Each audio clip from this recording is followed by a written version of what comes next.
Okay, guys, we are live. So for those listening at home, welcome to the Dungeon Musings YouTube channel. My name is Kevin Madison, and I will be your friendly... Well, I'm not going to be your friendly dungeon master today. I'm going to be your friendly game master, because today we are playing a very special one-shot of Hero Games' very cool Champions superhero role-playing game.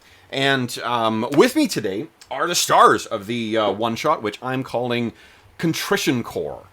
So I'll go the order I've got you guys on the screen here. Why don't you tell us who you are, who you're playing, and how you expect to be dying today. So first up is Brian. Hi, I'm Brian. I've got a character named Pulsar, and I expect to make someone see some stars. Nice. And next up is Chris. My name's Chris from New York City. I am playing Esper, and all your minds are a plaything to me.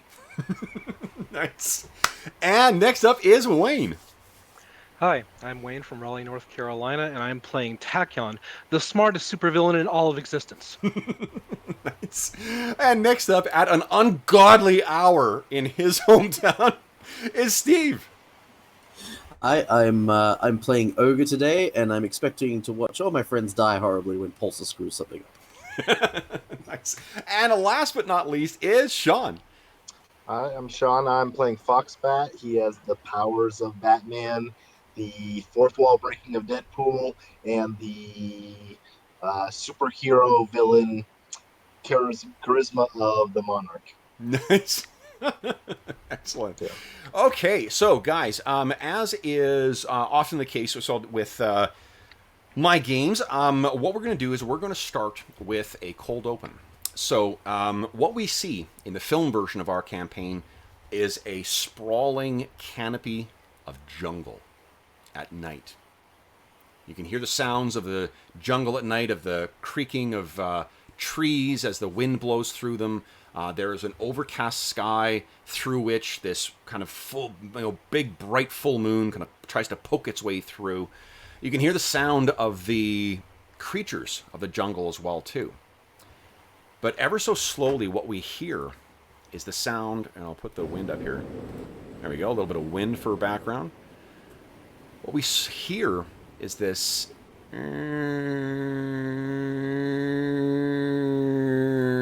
as it gets closer. And we pan up. And what we can see is a plane silhouetting against the sky, making its way along, almost serenely, against the background of the jungle. Until there's this huge explosion on one of the wings, and the whole plane begins shaking and rumbling, lighting up the sky, and adding to this bright light, there is suddenly a host of tracer fire filling the air and flak, trying to bring this thing down. We cut inside the destroyed plane, and what we see is 4 supervillains being rocked back and forth as this plane pitches and yaws, and wind howls out the side of the now open hatch, having been blown completely open. The villains that we see making their way around on this ruined ship, the inside of it looks very much like a military transport plane, like a whatever to call the Hercules, though smaller. All of our heroes, with the exception of Ogre, or villains, are latched up in some kind of harness. Ogre has been holding onto these straps and is kind of going back and forth right now as this thing pitches and yaws. Guys, what happens next? This plane is going down with you in it. Ogre might survive it. No one else will. Okay. Well, the first thing, I'll activate my force field. Okay. Foxbat will unstrap himself from the harness. Is there an open door at all, or no? There's an open. There's a hole in the side where a hatch used to be. So Foxbat gets up and looks around. Yeah, unstraps himself from the thing. He goes up to the hole. Is it wide enough that he can hold the edges of where it's broken? It definitely is, but it is, the sky is full of flak. So there's things, whatever is down there in that canopy down there is firing up at you. So you give a quick second to thinking of gliding across the thing. What is Ogre doing at this point? How is he reacting to this? Ogre is kind of gonna smile with a cheeky accepting of the carnage, and then going to attempt to break free and rip forth the restraints that are holding Yes. him in place. You know, a casual strength easily, so you just tear these things. Esper, you said activates a force field? Yes. And what about Uh, Pulsar? How do I turn the music off so I don't have to hear it? If you go to the Sorry. cog, Yeah. and then you got master music volume level, you can turn that down. Okay.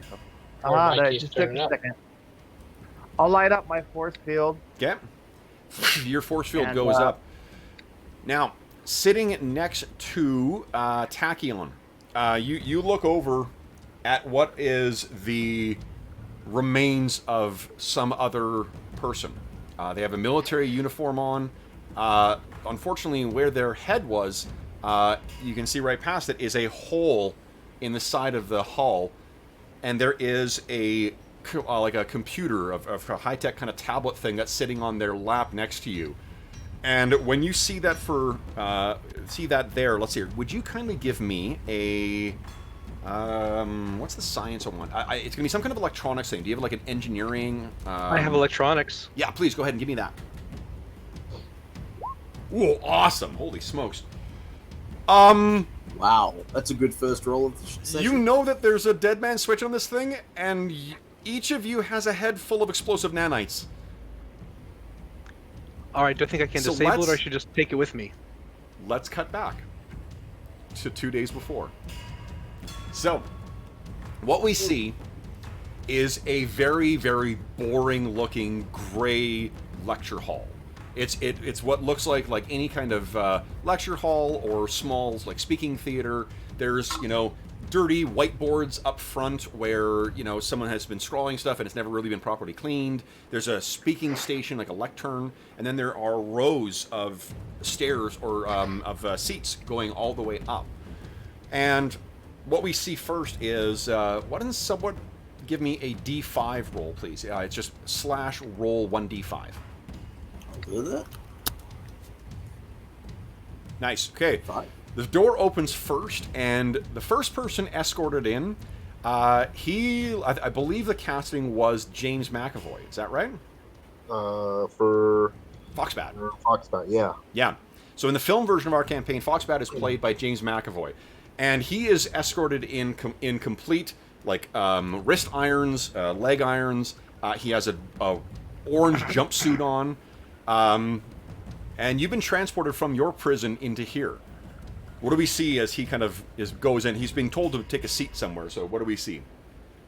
I'm walking into a courtroom. I'm sorry, I missed that part. Where am I walking in? A lecture hall. A lecture Basically. hall. Yeah. You're So I'm brought to being some community escorted? college somewhere. From what you were inside of the what do you call it? The prison transport vehicle until you got here. This is some kind of Gotcha. community college lecture hall. So, am I in the front? You're the first one in. The door's open and you've been escorted in by the guards. You're in prison uniforms. You're chained up. You've been in prison for the last couple of months. Gotcha. So I look. Foxbat looks around and he realizes where he is. He's in a lecture hall and he goes, "Ah, perfect! It's time to teach people the proper way to be a villain." And so he goes up to the front and hops up on the table and crosses his legs like that type of professor. Okay. And waits for the the pupils to come. Excellent. Someone give me a D4 roll, please. Let's see who's next in here. 3. Next up is Tachyon. So Tachyon, out of uniform, but you have much more high-tech looking restraints on. And there's a collar around your neck as well, too. All of your superhuman powers, your quantum powers, are currently dampened. And you've been transported here. And I think you've been transported here with Esper and Pulsar. And Esper is played by Chris, who is, or first off, Wayne, who's playing Tachyon in the film version? I think you said Mark Valley, right? Yeah, Mark Valley from Human Target. Love it. Yeah, that's great. So we see him go in dressed in a similar. He, instead of the orange coveralls, he actually has on these blue and green striped things. and it's this is sort of what is used at Stronghold, at the superhuman prison where you have been staying for the last little while. So you kind of stagger in here. What do we see as you make your way in? Now, first I get my bearings, and upon seeing the lectern, I immediately assume my professorial stance. Aha, finally they have recognized my great intelligence. I shall have to start with the first day of Astronomy 101 with them. Now So then, you the Earth then, orbits the Sun. Well, first thing you notice, though, is as you look over, there's some guy in an orange jumpsuit who's sitting cross-legged on the lectern. What? That's my lectern. Get away from there, you fool. Obviously, you don't know. I mean, you must know. I'm Foxbat, so I'm here to teach all of you silly people how to be a villain. This is part of my master plan. First, get caught. Second, be taken to this place. Third, teach you guys how it works. And I'm not going to let you know what fourth is. Yeah, you'll find out. Nice. Okay, and then pushing up behind, someone give me a D3 roll. Oh, perfect. Oh, no, there we go. 3. So next up is Ogre. So on the far side of this, we see both doors open, and wearing massive oversized restraints that cover his full hand, to the point where he's actually hunched over, having difficulty moving these things. We see Ogre come staggering in. And what do we see, Steve, as Ogre makes his way inside? Ogre's sort of resisted and just, Ogre not want to go to school. Ogre hates school. So this is what Tachyon, you can see Ogre come staggering in. Foxbat, you're seeing yet another, villain for your class has walked in. I've immediately pigeonholed all of them. Insane, idiot. Okay. Can't tell the order. Ogre, you have difficulty finding a seat that actually fits until you sort of sit down on two of them and they break under your weight. Tachyon, what do you do here? What are you going to try and get Foxbat off of there, or what? Oh yeah, easily. I'm going to stride right on over there. All right, you insignificant fool, away from my lectern. I have an astronomy class to teach, and I will shove him away whether my hands are manacled or not. Okay. So there's a bit of like a slappy fight going on between the two of you guys. And that's when, give me a D2 roll, please. Actually, you know what? Screw it. I think because of how Pulsar is and how Esper is, we'll see the two of them come in together. The door opens up, and you two come in, and what happens is those two remaining supervillains come in. You are both wearing power dampeners as well. Am I being You led guys get by detention females too? or males? You are being led by a female guard, but you are also being hounded by Pulsar, I think. You're looking an awful lot like Morgan Fairchild.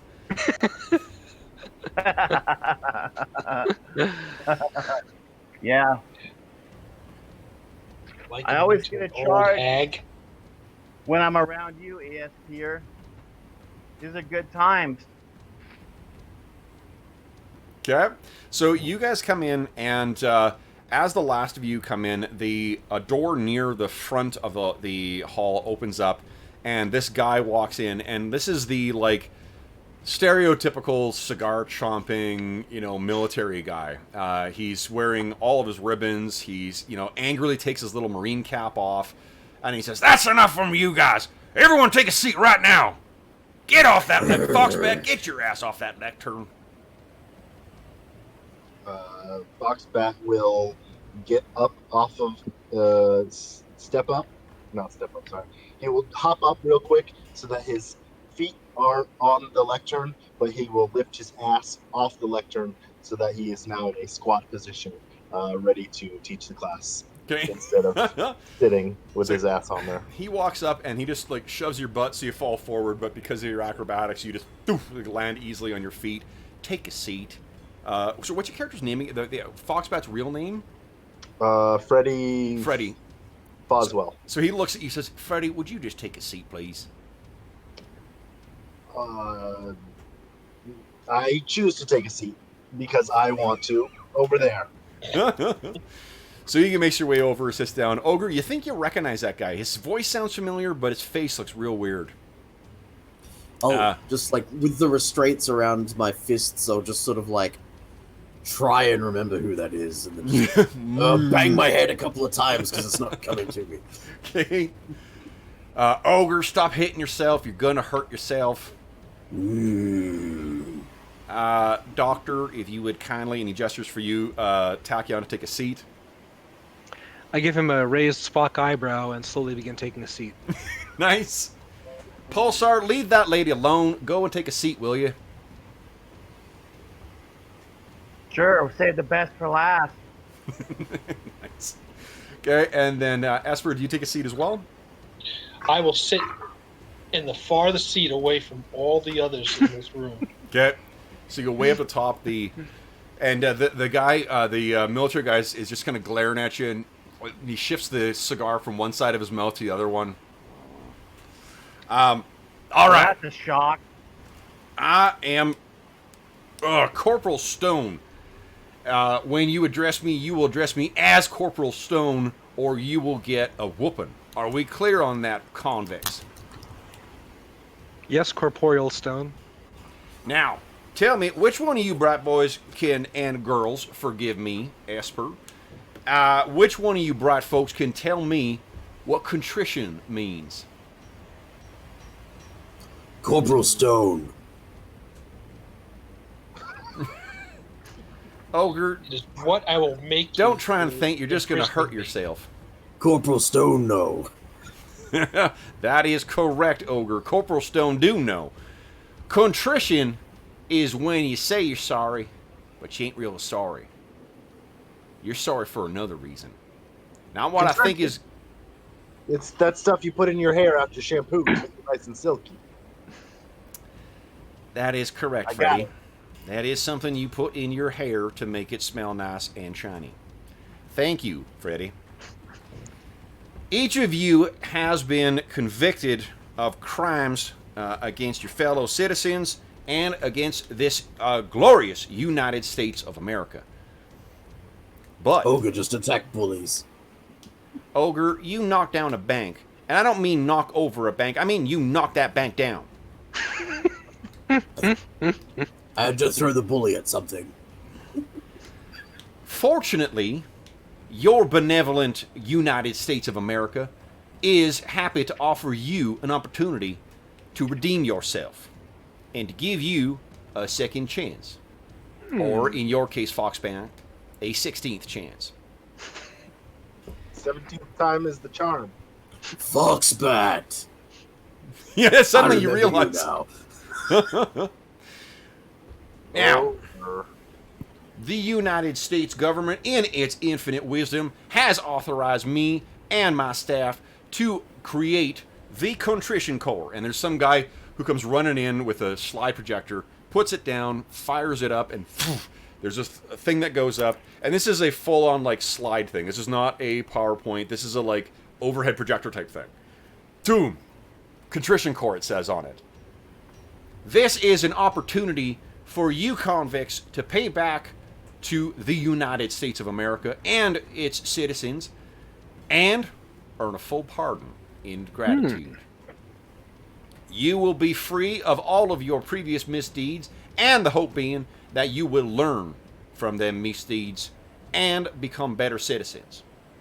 all we have to do to get that is to take a bunch of showers to get our hair nice and shiny. Is that what you're saying? It is something like that, Freddy, though a little bit more complicated.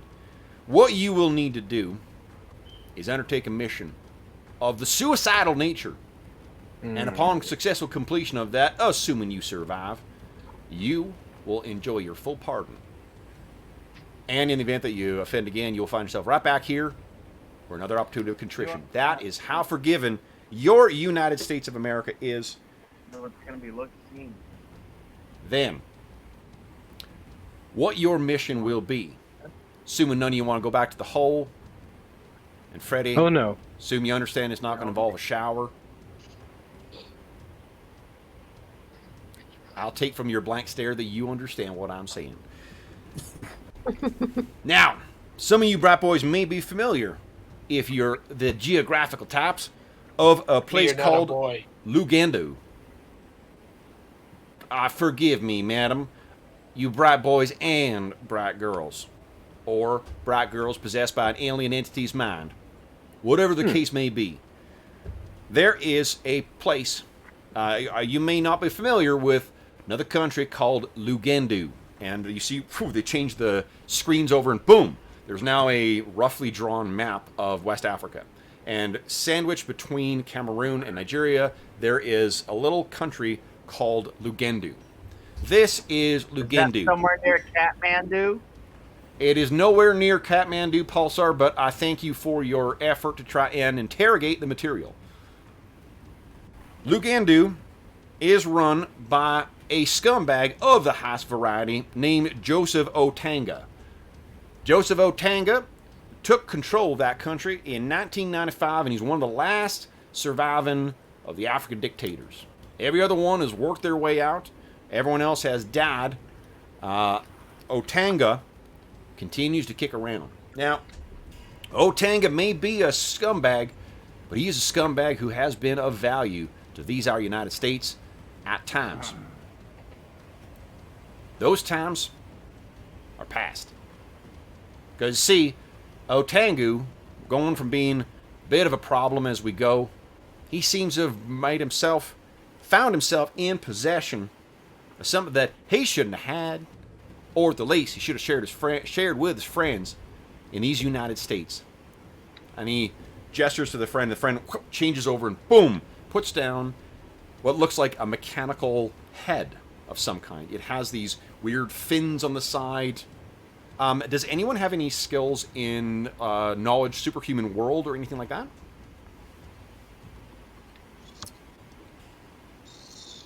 That is literally the only skill I have. Nice. So go ahead and give us. I have that too. Yeah, go ahead and click on the roll. Same Okay. here. Nice. Yep. If you got it, go ahead and click on it. Nice. Ogre, good try. Okay, so everyone else sort of understands what this is, apart from Ogre. This is the head of a villain named Mechanon. Now, Mechanon, for those who aren't familiar with the character, I think everyone except for Sean may be. So Mechanon, imagine a much more competent version of Ultron. Mechanon, let's see, Foxbat survive, and he's got a crazy knowledge of superhuman things. The commonly understood explanation for Mechanon is that Mechanon was a robot sent back from the future that was supposed to save the world that got its instructions wrong. So it showed up, and it has for years and years and years, I believe since the mid-60s, has been trying to kill humanity. As it has gone through the time, it has continued to evolve and get more powerful to the point where it can actually, if only one head survives, or if the head of Mechanon survives, it can build an entire factory to redevelop itself, to create a whole host of other minions and whatever else. And the problem with the most recent iterations of it is that it has advanced to the point where it can take advantage of a kind of like comic book level of nanotechnology, where it can fabricate pretty much anything from anything, given enough time and power. What you're seeing is a head of Mechanon that he has received. Now, I trust that some of you, that all you recognize what this is. For those who may be a little slow in the uptake, and he very slowly looks at Ogre. This is a head of Mechanon, the scourge of humanity. Mechanon, normally, when one of them heads survives, it just kind of scooters off and comes back to fight another day. Seems this one here took too big of a ring to its noggin, and it malfunctioned. Mechanon. That's the alcoholic robot, right? Ogre's not slow on the uptake. He's just slow. No, Oh, Freddy. never mind. That's another thing. Never mind. Keep going. Thank you, Freddy. Mechanon's head has malfunctioned, meaning all of its higher functions are gone except for its ability to replicate and build things. Now, with the building capability of Mechanon in the hands of a notorious scumbag like Otanga, that ain't good for anybody. Make matters worse, seems that some folks agree with that. Viper, who's never been a fan of Otanga thanks to their aims in West Africa, and another real pleasant fella named Roger Warwell, who you might know better as the Warlord. Seems that both Viper and the Warlord, they agree that Otanga should not have a malfunctioning head of Mechanon. At present, both Viper and Warlord are undertaking efforts to invade Luganda. We also have word that there may be other forces. We cannot allow that head of Mechanon to remain in the hands of Otanga, or to fall into the hands of Warwell or Viper, for obvious reasons. Yes, Ogre. Ogre's just not sure of the obvious reasons. I understand, Ogre. Don't strain yourself. Now, there is one more wrinkle to this. That is, as is probably no surprise for y'all, you ain't nobody's first choice. And we already tried to effect a surveillance recovery, or a surreptitious recovery of that head, or in the alternative, destroy it. We've had one agent go in. That agent, we ain't heard from since. So, what your task will be: to enter into Luganda, to avoid confrontation with Viper, to avoid confrontation with the native Luganda forces, to avoid confrontation with the Warlord and his shadow army, to find and retrieve our agent, and to retrieve, or in the alternative, if that proves unfeasible, destroy the Mechanon's head. If you happen to kill Otanga along the way, there ain't going to be no tears shed around these parts. Do you have any questions? Anyone other than Ogre or Freddy? Excuse me. Did you just say that we are supposed to team with this group of misfits on a stealth mission? With that pointing at Ogre? On a stealth mission? I This looked, is the U.S. I Army looked at to the its finest. side, expecting to look at what he's pointing at. Not realizing. He seems to be gesturing in the direction of Pulsar. He is pretty bright. Shh, they're decoys. We expect that there will be substantial resistance. Otanga has remained as president for life of Luganda for more than 20 years, not on account of his charming smile and welcoming personality. It's on account of his blood magic. You're going to need the likes of them to get in. We have tried stealth. Now, we're going to try smash and grab. Ogre smash. That's right, Ogre. You're going to smash. Any Naturally, other I questions? will do the grabbing. That's correct, Doctor. You will be doing some grabbing. However, much as we would love to take you at your word, Doctor, we're going to have some assurances of a couple variety. One, before y'all were brought in here, y'all were injected with a nanite explosive. You don't want to do this task? That's fine. That stays in there. You cause any troubles, well, you come out. You can't be serious. My mind is worth far more than these other four. Funny, I can't say as I've seen it yet, but I bet you it looks the same when it's missed. Other thing is, you may find a doctor. We're going to be allowing you to take advantage of many of your very wondrous gifts, but it wouldn't help anybody if you got into Luganda and then just teleported yourself to Paris. Oh, never. So you ain't going nowhere.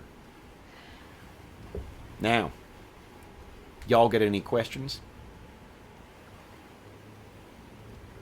Except for Yeah. you, Freddy. Yes. How do I get out of this chicken shit outfit? You're free to leave anytime you want, madam. You'll just be bringing those nanites with you.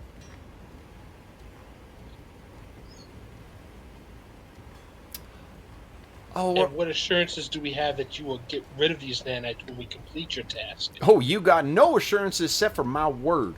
And if you think that the word of the United States government ain't worth depending your life on, I see you are not a patriot. That is changes correct. changes the cigar to the other side of his mouth. Now, unless you think Ogre sort of like raises his hand slightly. Yes, When's Ogre? the shower? Ogre, everyone will be happy to give you have a shower before. Now, we're not going to do the cutscenes in between, but if you look over Tachyon, what you see now back in the plane, rattling back and forth, the nameplate on this now decapitated thing says Corporal Stone. Yeah. Oh. So I know what this device is. I'm grabbing it to keep the switch down if that's how it works. okay, you're not sure how it works right now, and it is covered with what remains of, he may actually have something. The inside of brains look an awful lot alike. Yes. Yes, So they do. let's do this, guys. Let's have everyone. We'll drop into sort of just a rough kind of combat order here. What happens next? We've got Foxbat's looked at the giant hole in the side of the plane. We've got Esper and Pulsar who have their force fields up. Ogre is now free. Tachyon has the device that controls the nanite explosives. And Tachyon, you rolled pretty well on that thing too. I've got a little bit of extra bad news. This unit's damaged. Electronics can be used to repair also. I'm willing to give that a shot. That would be helpful if you had tools. But first, let's do this. Everybody give me a 2d6 roll. This is going to be your hero points for the session. These you can use to modify dice rolls on a one-for-one basis. Nice. Nice, Tachyon. I'll need them. Yeah. So who are we missing here? Go Esper, Ball. Oh! Pulsar. Oh, no. Is there a place that we could put this on our sheet? I do. There may be like a notes tab somewhere. I think on the whatever it is, the social or background tab, the final one on the farthest right, I think has some room on it.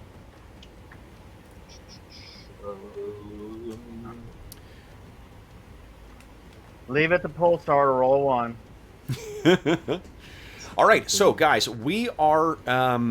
You guys are currently, I'm going to say, about 500 meters above the well, no, probably lower than that. We'll say 200. You're flying in the low for the plan was to go in very low and have Tachyon teleport everyone down to the ground. That seems to be a little more urgent at this point. So, what happens next, guys? Everyone is free. Everyone's got their defenses up. That is necessary. Or Tachyon, did you act? Oh, you don't have a force field. You're just super tough. Yeah. Do we have our powers running now? Your powers are running right now, yeah. You'll notice, Tachyon, you do not have access to one of your multi-powers thing, which is your long-range teleportation. That still seems to be deactive. Otherwise, you have free reign of all your powers.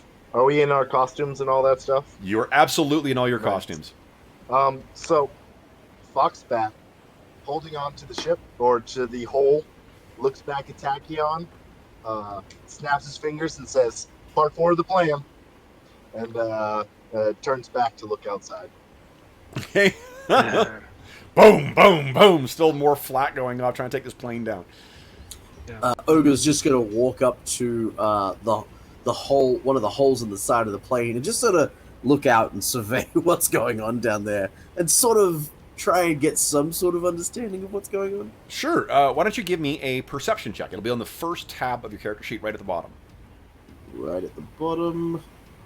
Perception. Am I on the first tab? No. Yes, I am. Let's see how he does. I don't see it. Oh, there we go.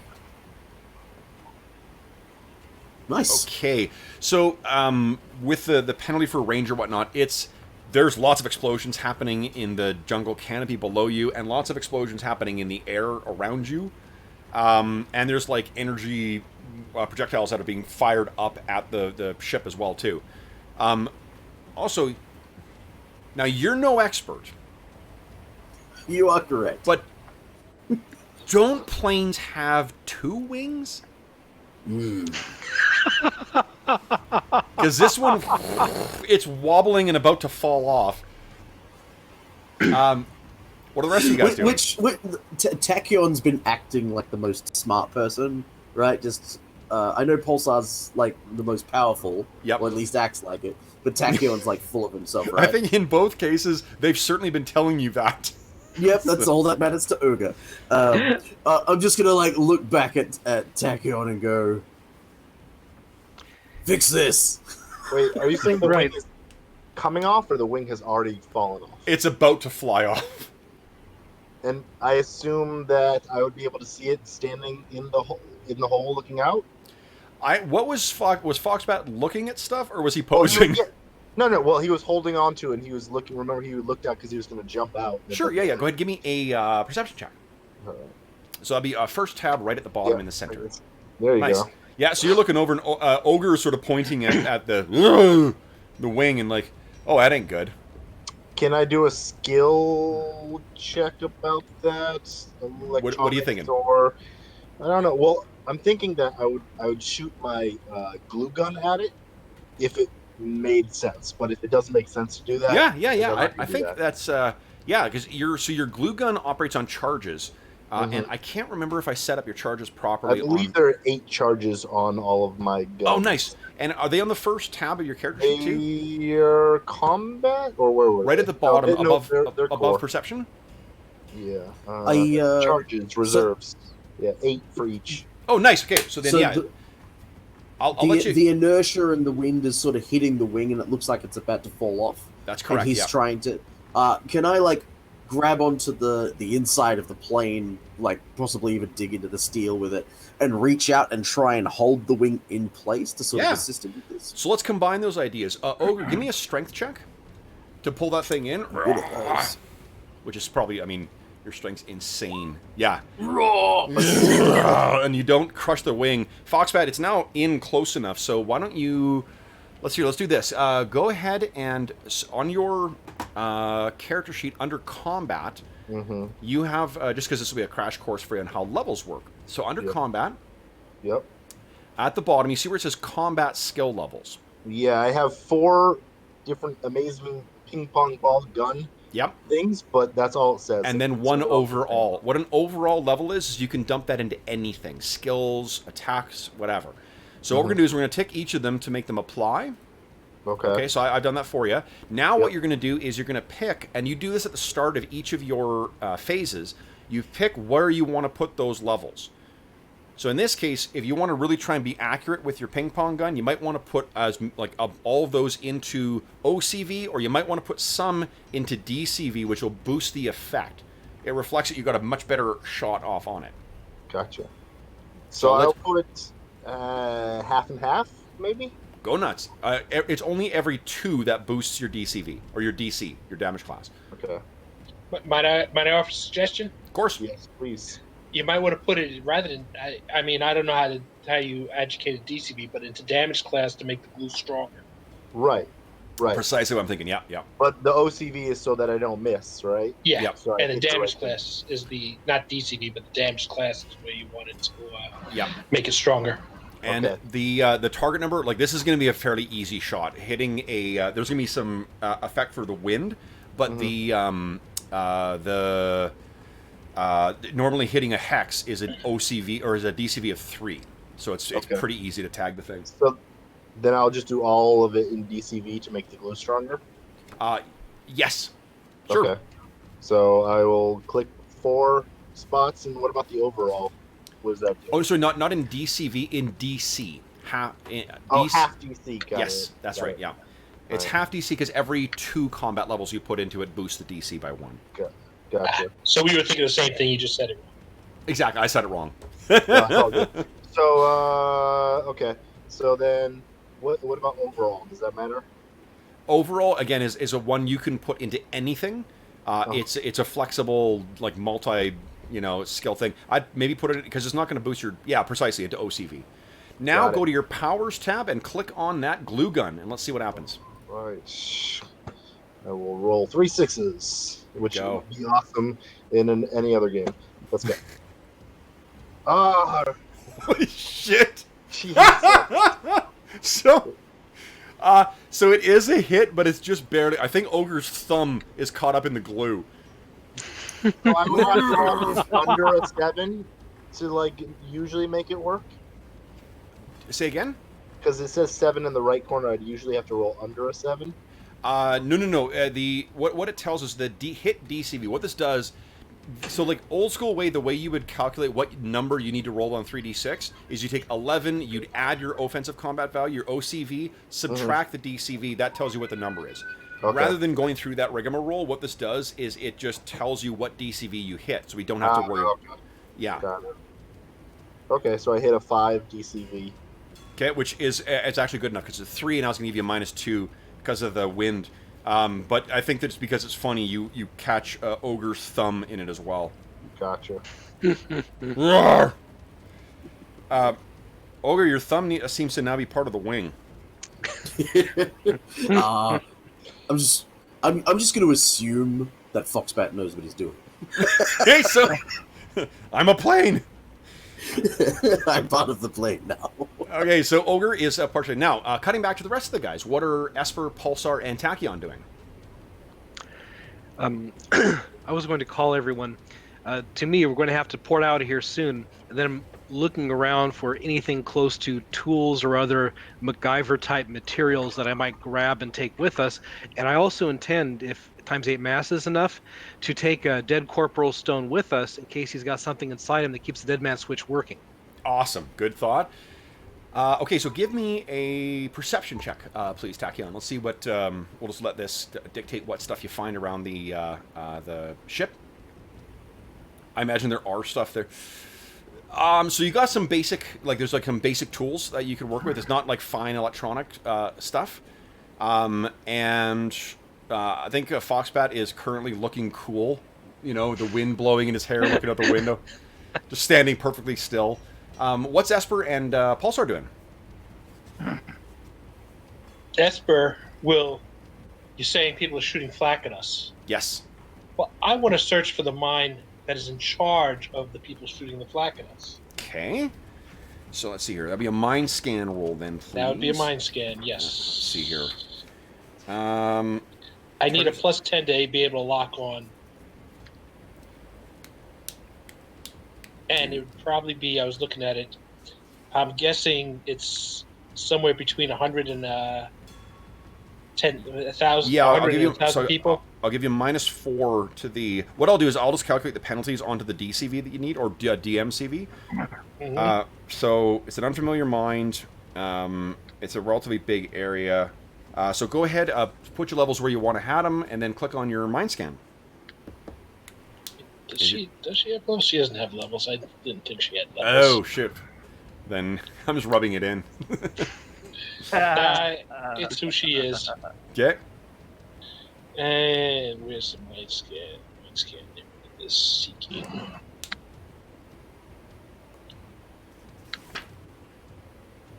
And okay, where's the roll function on this thing? It's a button. You should click on the name of it. It should roll for you. Ah, there it is. Okay. Oh, DMCV 11. Holy smokes. So yeah, what you see down below is a guy who is dressed in a uniform. well, I guess you wouldn't see this necessarily, but Yeah, in I the film find his version of our mind. campaign, this is what we see. A guy dressed like this directing the things. So you contact him, and he's, stormtrooper style through the mask. Take it down! Yep. Take it down! And Yep, I know who he is, so now next time I can get him to stop. okay. All Pretty right. sure that's a phase action.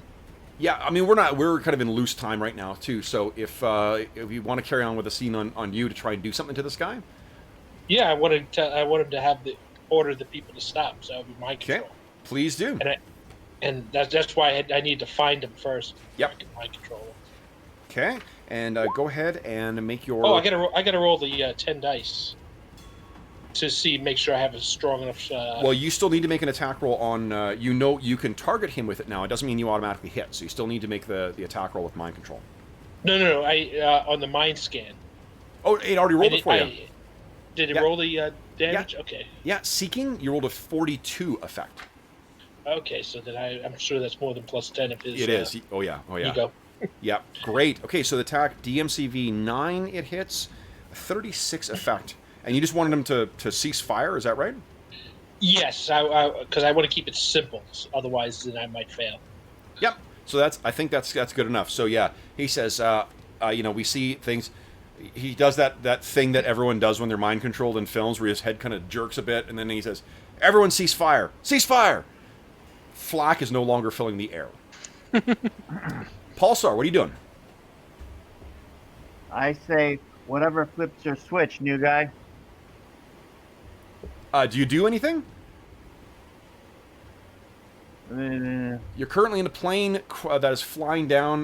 Looks like Tachyon's grabbed the mechanical thing on the ground. Esper's eyes have been glowing creepily, and the flak has finished.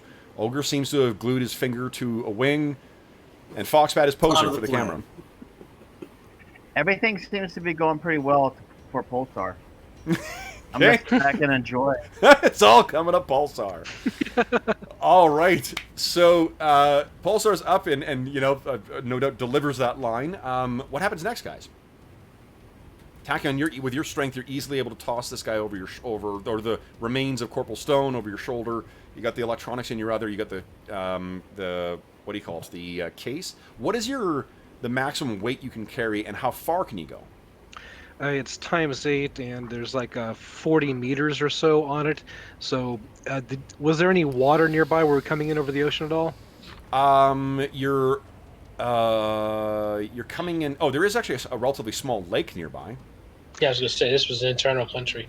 Yeah. Yeah. So I'm going to say everyone hold on to me, and we're going to try to get multiple ports done so we don't totally pancake it. Water goes concrete from too high up. Okay. I'm immediately hearing that, going to rip my hand off the wing and let go of it. And hold on as instructed. Fortunately, Foxbat's glue does seem to be holding the wing together, at least for now. You do have glue in your thumb, though.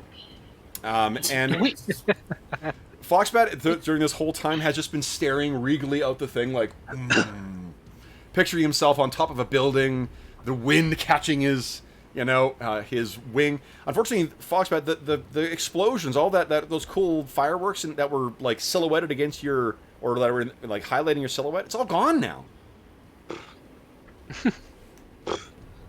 What type of villain is attacking us so weak that they can't keep this up? Seriously. So All you put in see, plan. Tachyon has everyone kind of collected together. You look over. Ogre is standing next to him. Esper is there. Pulsar is kind of floating about an inch or so off the ground. There's a headless corpse over one shoulder, and there's a broken laptop, effectively, in the other hand. And he's saying, like, "Would you come?" I was already ready to go. Why aren't you going? Does Foxbat join them, or has he got this covered himself? He'll join.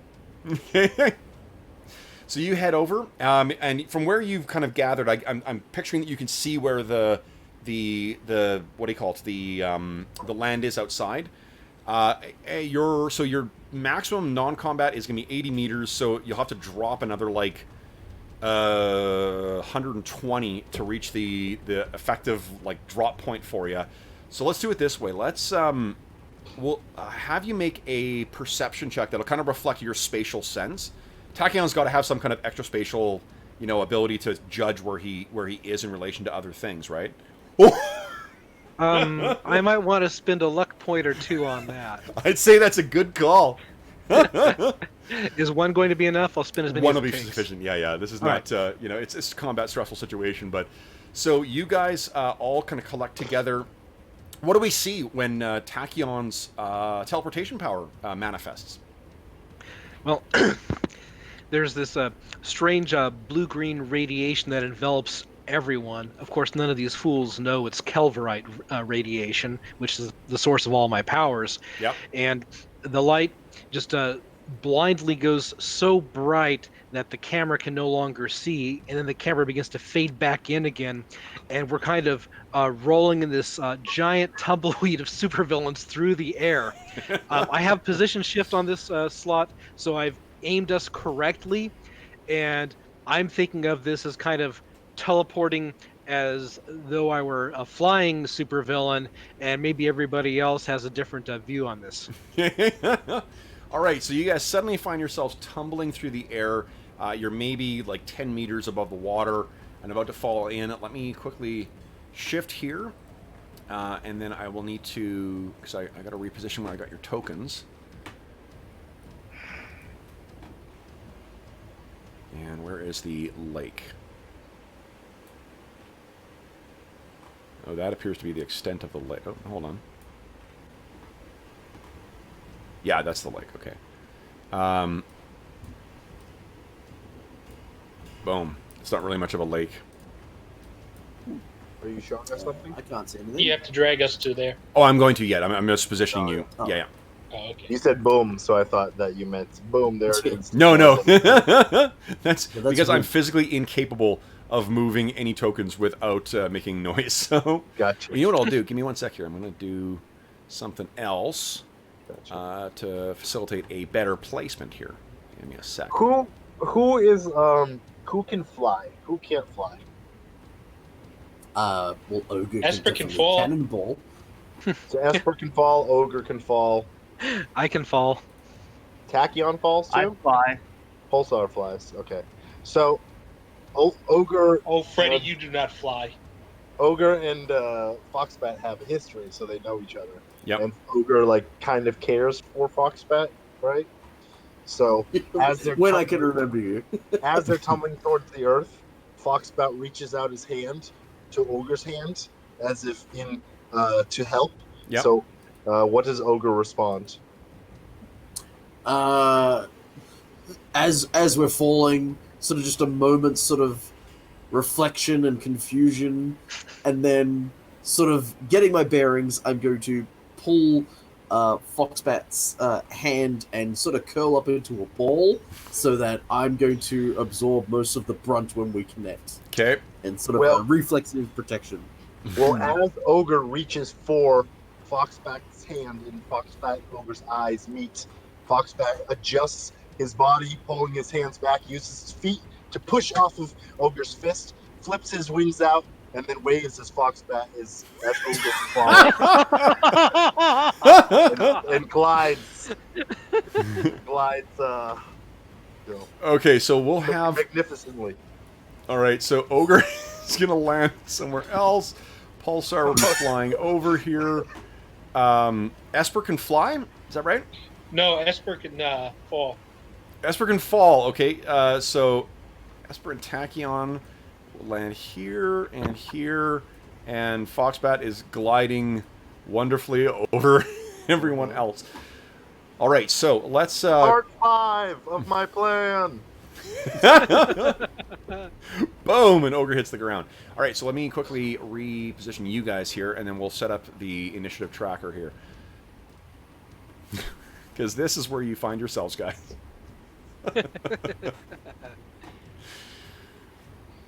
All right, now let's get this initiative tracker going. Let me get these things out of here. Remove all turns. Okay. Now, the thing for this is... Let me cut and paste this quickly here, guys, so I can... come on. Come on. Nope. There we go. Alright, so... Ogre. Boom, you're in there. Foxbat, you're in there. Oh, interesting. Pulsar, you're in there.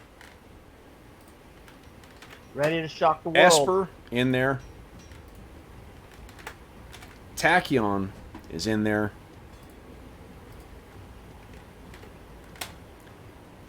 The Rock Vipers are in there. And... boom, Viper Agents are in there. Okay. So, we're going to start at... watch, I'm going to scroll down because we got a Phase 12 first here. Now, the way that it works, Sean, is when Phase or Segment 12 is over, then you... oh, is this right? Yes, that's right. Okay. When Segment 12 is over, everyone automatically gets to recover stun and endurance equal to their recovery stat. It's called the post-12 recovery. And I'm going to assume that whatever damage that Ogre took in that small fall, he's able to regenerate back from a kind of a, post-12 recovery / potential enrage. You guys do not need to make a perception check to realize that you are currently surrounded by a bunch of Viper agents and giant power armors known as Rock Vipers. Seems that you have landed in the middle of their encampment. So, Pulsar, you have a very good vantage of this. You are up first. What's your first action? Are we starting at the 12.77? We are, yeah, because we do 12. What this is the way you go in order is in that segment, whoever has a phase and whoever has the highest dexterity. What this has done is subtracted your dexterity from 100 to set you in the order that you're going to be acting in. Okay. So, Pulsar, you're up first. What are you doing? You're hovering above... Yes, I'm right above the tree line. Yep. All right. I'll go ahead and take a shot at that black talony thing. This thing over here? The Rock Viper? I see one to my right and down. To right and down. Oh, the one over here. Yes, that one. Yep. Why, is there another one? Oh. There's a couple. Oh, crap. It's a big map. Oh, I saw that one first. Okay. I say dibs. So, dibs, nice. He is 32 away, which I believe is -4 to hit. I think it's more than that. It's probably -5. It's always increments of 2. No, it's -4. It's like every increment of 8 over 8 is a -2. Right. Every hex is 2 meters now. That's right. Got it. Okay. So, and you can see... I've got my first... Go ahead. So you can put select where you want to put your levels. Just make sure they're actually ticked on the left there. And then go ahead and once you've got those things assigned, go on your powers and make your attack roll. All right. Well, first of all, I've got an attack. Pulsar has this thing where he does a haymaker.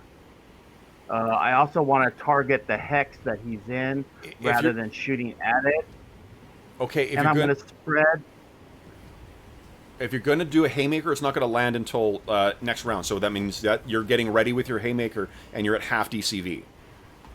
Are you sure you want to do that? Yeah. And you can't take any damage. I worked on this for a second. With my energy blast, I'll spread it 4d6 so I can attack its hex. Hold on. And then I'll put my Brian? DCV and Brian? yes. If you're going to haymaker, remember that haymakers land on the segment after. You spend the whole round getting ready, and then halfway through the next one, that's when haymakers land. That means everyone else is going to have an action in 12 before you, and when you're doing a haymaker, you're at -5 DCV. It's not half DCV, it's -5. There's a lot of guys who will be shooting before you get that round. Are you sure you want a haymaker? Yeah, that's what Pulsar does. Okay, so then this round you're spending charging up. Next up is the Rock Viper. So I will put all my levels on DCV. On to make DCV. up for the -5. Okay, so Yeah. how many levels what's your current DCV then? It should be the 7. And that's including the -5? Yeah. There, I switched them all just now. Okay, and do you have it ticked to a haymaker as your maneuver? I'm getting there. Okay. There we go.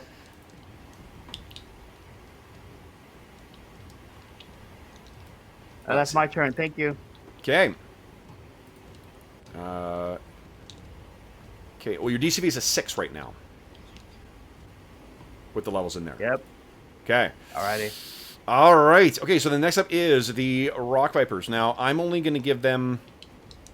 I'm going to make a perception roll for them and see if they... figured out what's going on here, because you guys did suddenly appear in the midst of them. Okay, so that one can act.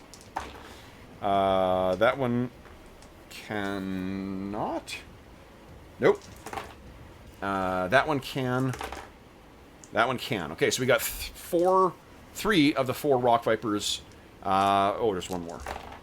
That one cannot act. All right, so we got 3 Rock Vipers that can act, and we've got 1 big glowing dude in the sky. So,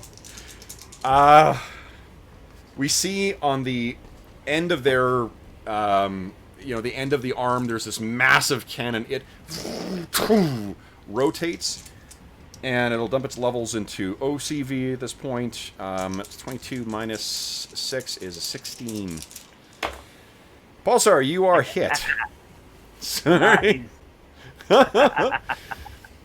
Pulsar, let's see. You're going to take... it's just using its Destroyer Beam cannon. Which is auto-fire. Of course it is. So you're actually hit 2 times? 3 times. Nice shot. So let's see here. So the first is 42 stun. Well, we've lost our first one. Are you still conscious? I have 27 ED. 27. So I take 15. 15? Okay, so let's take 15 He's not off. even stunned. That's fantastic.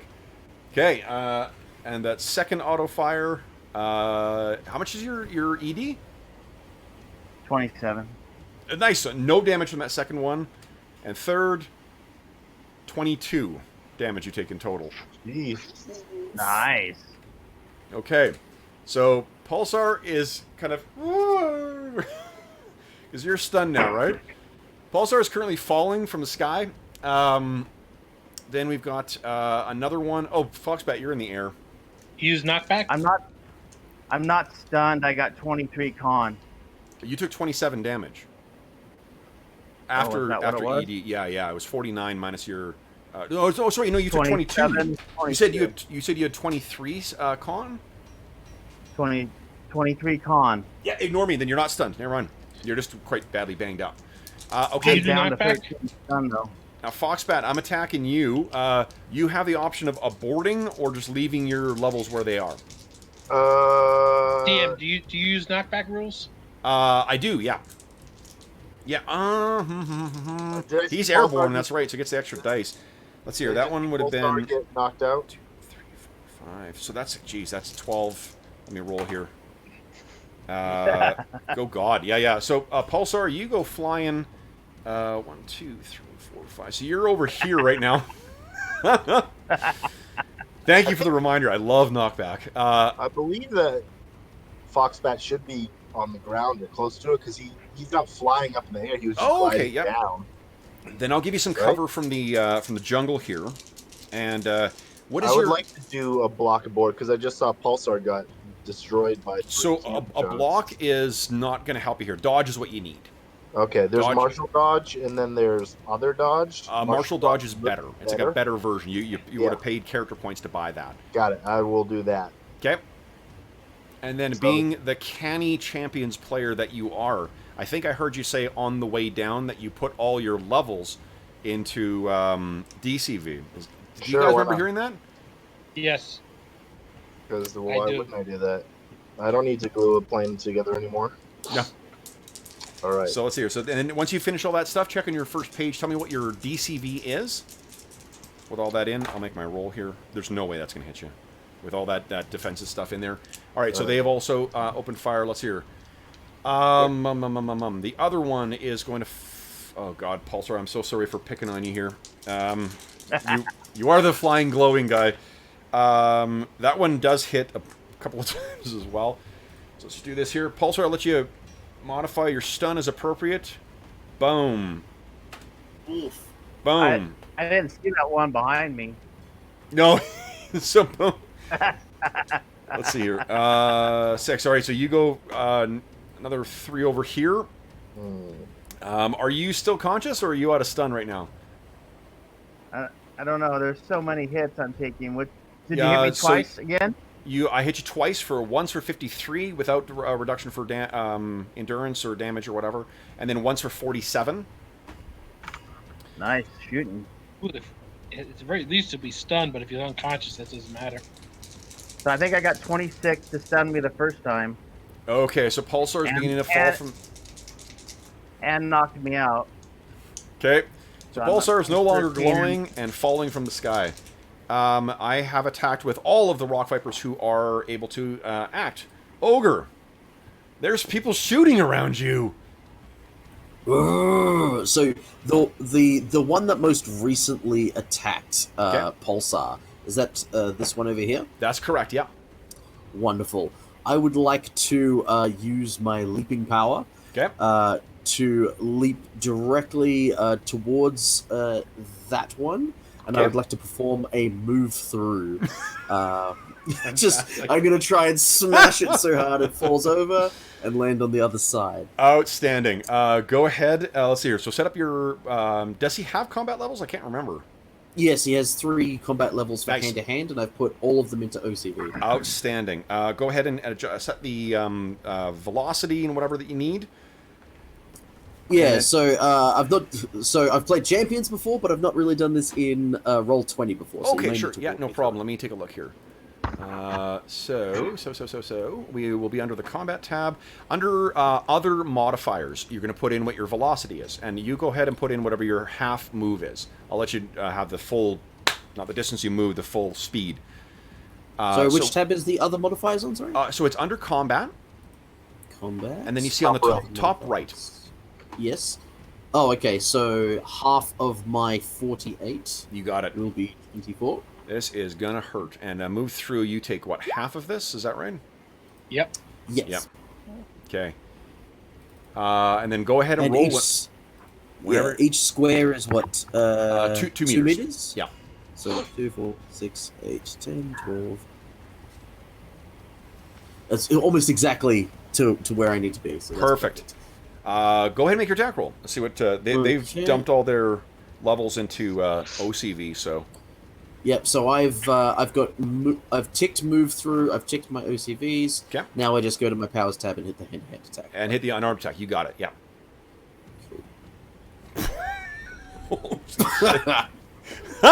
So what does it look like as Ogre tears through this thing? I'd like to basically full on just shoulder tackle and sort of launch a punch through, doing a tremendous amount of damage to its shoulder. Yeah. Spinning, which causes it to sort of spin out of control as I go directly through Absolutely. it. Now give me just- a what do you call it? Give me a 2d6 roll, please. 2d6. Let's see here. 2d6. So it flies back 7 hexes in addition to the hit. So it goes basically like you hit this thing and this shrapnel and some poor pilot with like a wahoo, Wilhelm scream goes flying off to the left side of the map. Why don't you give us a 3d6 roll for your enrage? I do not become enraged. This was remarkably calming for you. Yeah. Like, Well, I think after taking that thing down in one hit, I'm feeling pretty proud of myself. Definitely. All This is right. going to be fun. So next up is our resident mind witch, Esper. What are you doing? Okay. What I had planned on doing, Ogre, I'm sure at this point is out of sight. Yeah, I think probably in because the with the jungle and shit in the way, that may be difficult to see. Yeah. What are you thinking? All right. So the only person I think I can see at this point is Tachyon. For allies, yes. I think you can see. Well, Pulsar's falling. So you probably can see him falling down into the trees.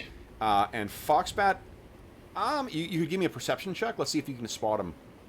Okay. He is, in the middle of a jungle wearing a bright yellow cowl. So I think there's a chance you might spot him. The appropriate camouflage for every scenario. Yes. I am just the canary. Ignore He's still talking, so you can for sure see Foxbat on the far side. But Foxbat is useless to me. We should sell T-shirts with that. What are you thinking? Okay. And I'm going to do this so that I hopefully, when I make my roll, that he won't know what's happening. Okay. But I'm going to tell Tachyon that he has to protect me at all costs. Tachyon, what is your ego? I don't think you've got any MD, so... My ego is going to be 10. Oh my God. Okay, so this is a mind control, and you want to make sure they don't. So it's plus 10 for. Yeah, what I'm trying to do is, I want him to not know that I did it, but he's supposed to think that. So that's an additional plus. And what you'll determine what level, but it's. And what do you think? So Wayne is looking at the mind control effects table here. It's target will perform actions he wouldn't mind doing. Target will perform actions he's normally against doing. Which of those two categories do you think this would fit in? Let's see. Esper is defined as pretty attractive. Oh yes. Very. Oh yeah. Wouldn't mind doing. Wouldn't mind doing. Nice. So that means the total is 30 for your target number. So. What is your DMCV? I think it's like Thrust. 3 is. Nice. Psychics are so good in this game. Points. All right, so yeah, because very few people protect against them. Okay, go ahead, Esper. And I'm weak, so I need that.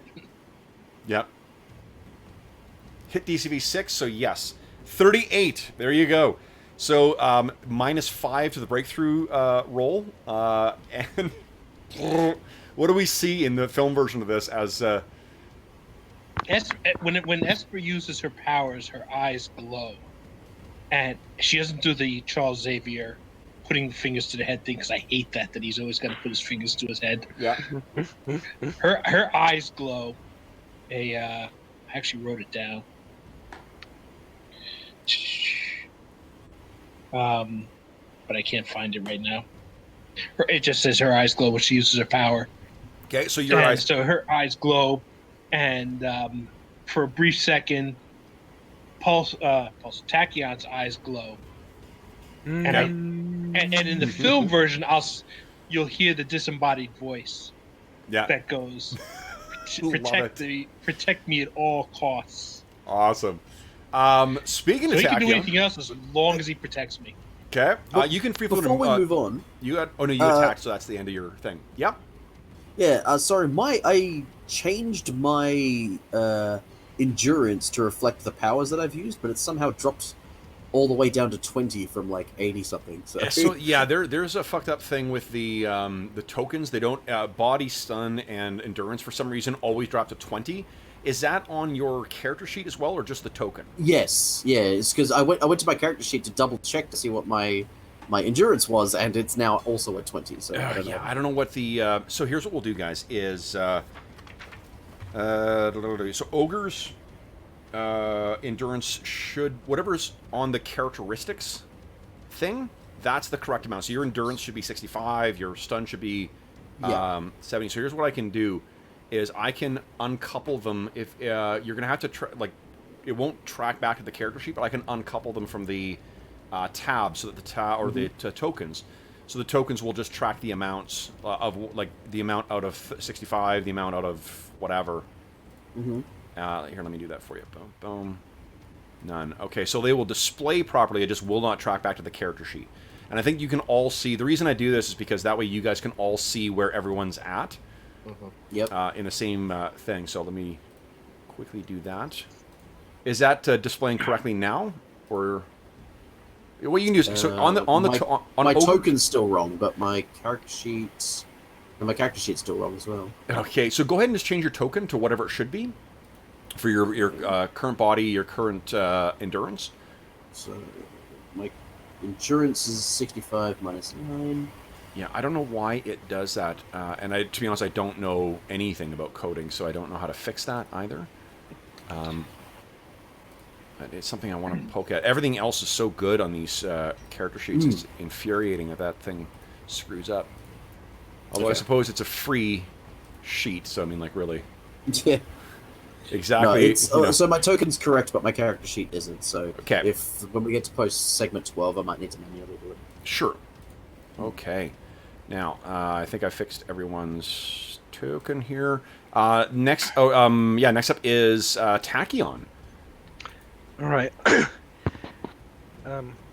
Kevin, I noticed there's Viper agents to the left and right of us on the screen here. As far as keeping Esper safe, do I feel it's okay to go out and slam the guys to the left on the screen, or does that expose her? I will let you make the judgment call on that. I trust that you're gonna roleplay appropriately to how mind controlled you are right now.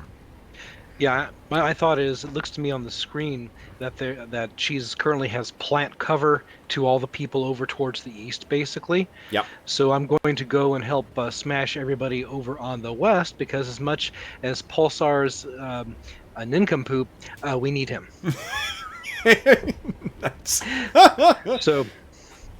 So I've. Are you trying to? So Pulsar is currently falling through the air right now. Are you trying to like catch him or something, or? Well, you're mistaking Tachyon for someone who cares. Love it. Okay. You know, I'm much more concerned with all those people with guns that might hurt my beautiful Esper. Understood. Yeah. So what are you doing? All right.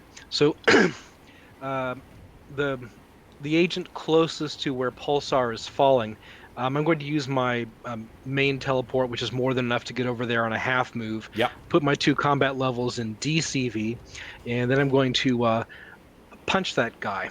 Hell yes. Okay. So do you move that token, or do I do that? No, you can go ahead and move your token. You should have full control over him. All right. Let me see if he'll drag nicely over here. If you use the Q, it should give you the numbers. Boom. All right. So we'll do that. And where is my unarmed attack? Boom. DC 13. Holy smokes. So that is a really solid hit. Let's see here. That means he takes... Yeah, all right. it's not that solid. Give me a 2d6 roll. Let's see if there's any knockback here. Please. Okay. Actually, it's well below average. Yeah. Okay, so he's not knocked back, but you hammer his armor cracks a little bit, and there's a solid hit on this guy. But he is not down. He is, however, stunned. Okay, I think that's it for Tachyon. Foxbat, what are you doing? Can I do anything? Did I lose my turn doing the Oh yeah, you dodged. Right. Yes. No. Good. Yeah. No. So you've dodged. You're sort of recovering from that. Yeah. Then it is the post segment 12 recovery. Pulsar, how you said you were what? How many meters above? Because you I only was fall at whatever we started at. So you're only 10. So I think you just are enough to hit the ground. So falling 10 meters is I can't remember how much damage. Let's see here. Falling. Well, how much did ESP and them take? They did not take any because they were landing from the teleport. You're falling because you were knocked out and fell. Falling damage is... Makes sense. Yeah, unfortunately, like they were ready to like duck and roll with the fall. You were ready to take multiple auto fire blasts to the face. Okay, where is it here? Falling. It's the distance. 1d6 per 2 meters, so it's 5d6 damage. Just roll that here. The reason I'm curious because you're going to recover your stun. And I think this is probably 17. Is that your force field's down, but what is your non-force field PD? 13. Okay, so you only take another 3 points of damage. I know that like rules is written, the further you get to a certain point in stun where you're not able to get a full recovery, you can take a full recovery anyway. Okay. Okay, so you slam against the ground. We are post 12. Anybody who's spent endurance, anybody who's spent or lost stun, you get that back. And then we are at the top of the round, so no one is acting on segment 12. On segment 2, we have Pulsar. Pulsar, you are currently at what right now? What is your recovery? I've got a rack of 10, and I counted it out I'm at minus 26 stun. Okay, I got you at minus 20. So then this round, you're taking another recovery. You're at minus 13. Okay. You're on the way. You are heading in the right direction. Then next up is the Rock Vipers. These things have a fucking brutally high dexterity. Steve Long is an evil, evil man. So the Vipers agents are currently all scrambling, trying to figure out what's going on. Apart from the ones that are engaged with Tachyon, but that's not their turn. One of the Rock Vipers, who there's no one flying right now, so this one is going to spend. Okay, so it's just going to run over towards you, Tachyon. This giant mecha is coming over. The one that was facing you, Foxbat, is going to try and continue firing in auto fire mode at you. Do you want to just take the defense, or do you want to dodge again? To give you, so your current DCV with all your levels in it and your overall level, I think it's like a 12. No, it was 16, I believe. No, that's with your dodge as well. So what I'm saying, like, did I click on dodge? I see. So you may not need, with the cover you're getting from which will give you another 2 to your DCV, you may not need to lose an action to dodging. So I unclicked my dodge to see, and you said it was 12? Is that what it is? I don't 11. 11? So it'll be 11. So effectively your DCV will be a 13. I'll defer, so you're not knowing, to not be the mean DM. I'll defer to the champions experts. Guys, do you think that's enough, or should he dodge against this stuff again? Now, this is a big guy who just destroyed Pulsar, who had a giant... Yeah, I guess I'll dodge again, because I saw Pulsar just be destroyed by... Sounds good. I think it's near impossible for me to hit, yeah. So he fires again. You can picture that you're ducking and weaving and dodging through these things, and the jungle is being destroyed by these, like, rapid-fire energy pulses going in there. This one is going to close and make a perception roll to try and see where you guys are. Let me think here. 1, 2, 3, 4, 5. There. Let's make a check. I rolled an 11. So it sees you guys now. Esper, do you wish to abort?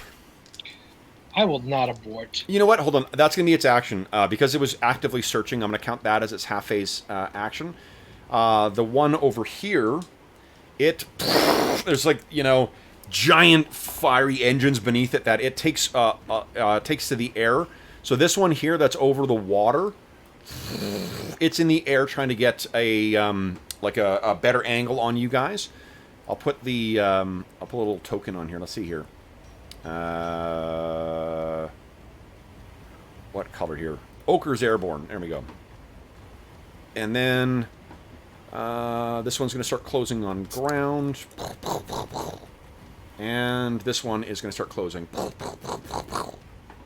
They can't quite see you guys. And this one is going to start closing. And I believe that's all my Rock Vipers. Esper, you are up. What are you doing? There is a massive Rock Viper up in the air above you. There is another one closing. And while you decide, I will find a illustration of the Rock Viper. What are you doing? Have we at this point? Do the rest of us know there are people inside of these rock vipers? I think you can see them from. Let me find the. Yeah, I haven't seen the good pictures. These Here. tiny pictures. Are So this is what it looks like, guys. Boom, there you go.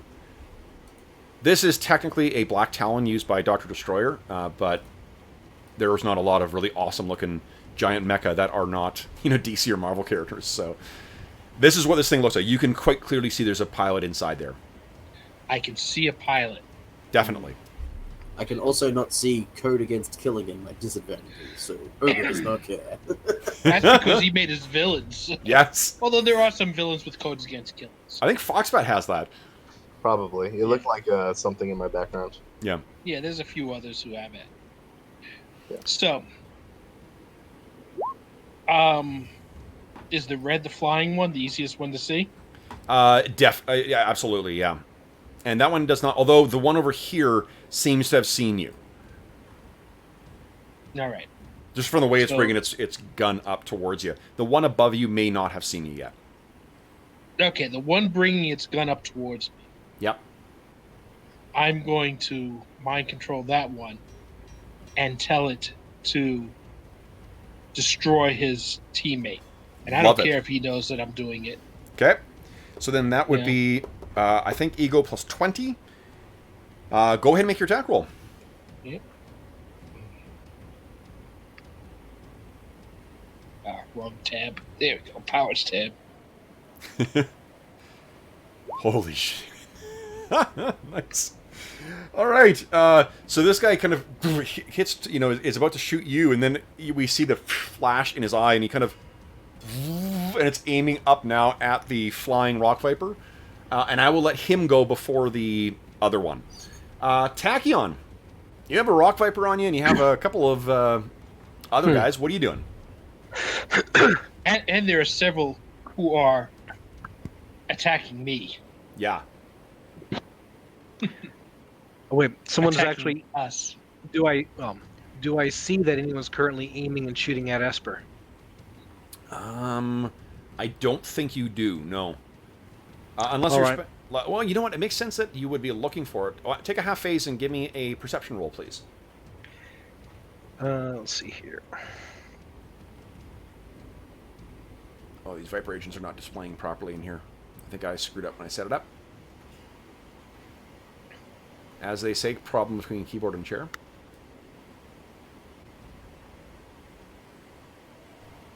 How'd you do? Oh, nice. Okay, yeah. So, I think because of the psychic connection that you have, you are able to sense that she is. Well, I don't know, Esper. What do you think? Are you feeling danger right now? Is that what he'd be picking up from you, or? Yeah, but I don't have telepathy or any kind of psychic connection. I just gave him an order. Nah, I don't mind. Like one of the ways for him to comply with that. Oh, actually, hold on. Tachyon, first give us an ego Breakout check. roll. Yeah, breakout roll. You get -1 to it. So -1. So if you spend a hero point, you'll succeed. If you want to keep rolling with it, then you fail. We'll check again in a turn. I'll go ahead and fail. Nice. Okay.